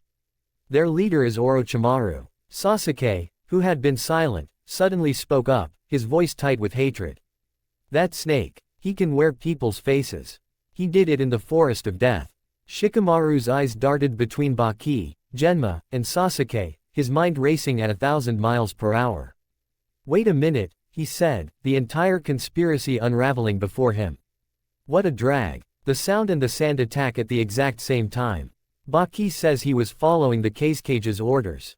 Genma says the case cage was acting strange. And Sasuke confirms Orochimaru can use a disguise jutsu. He looked directly at a stunned Baki, spelling out the horrifying conclusion. It wasn't the case cage giving those orders. It was Orochimaru, disguised as him. The revelation hit Baki like a physical blow. The color drained from his face, his confident defiance crumbling into utter disbelief. No. That's impossible, he stammered, shaking his head. Lord Case Cage would never. We saw him just before the finals. The grim reality of the situation settled over the group like a funeral shroud. Kakashi's voice was low and somber as he posed the dreadful, unspoken question. If Orochimaru has been posing as your leader, Baki, then what happened to the real Lord Fourth Case Cage? The implication hung heavy in the air. Regicide. Deception. An entire village manipulated into a war under false pretenses. Baki stared into the distance, the full weight of Orochimaru's treachery crashing down upon him. His mission, his loyalty, the lives of his shinobi, all spent serving the very serpent who likely murdered their leader. Whis nodded with a serious look on his face. Given all the information, that is the likely possible conclusion. Your case is most likely dead. Beerus scoffed. So this Orochimaru is the main threat to you ninjas. He seems like a cunning individual. Naruto's earlier confidence was gone, replaced by a cold, simmering anger. He looked from the horrified expression on Baki's face to the determined look in Sasuke's eyes, understanding the true evil they were up against. Orochimaru, he won't get away with this. Naruto growled. The Hokage is the priority, Kakashi said. Guy, Asuma, Kurenai, with me. We'll break through that barrier. Asuma raised his trench knife-style blades near the front of his chest and smirked. Let's put an end to Orochimaru. Kurenai nodded grimly. Yes. Although fighting a legendary Sannin is going to be a problem. Suddenly, a loud crashing sound was heard, followed by a loud rumbling. Everyone except Beerus and Whis widened their eyes in shock. What the hell was that sound just now? Turning behind towards the source of the voice, the group saw a ginormous boa emerging from outside the stadium, and now staring at them. Sasuke widened his eyes in shock. What the hell? Thank you for listening. I do hope you guys enjoy. If you guys enjoyed this, what if you want the next part of this video, like, subscribe and comment down below and turn on the bell notifications, and also check out the other videos that I have created and enjoy. See you in the next video. Peace.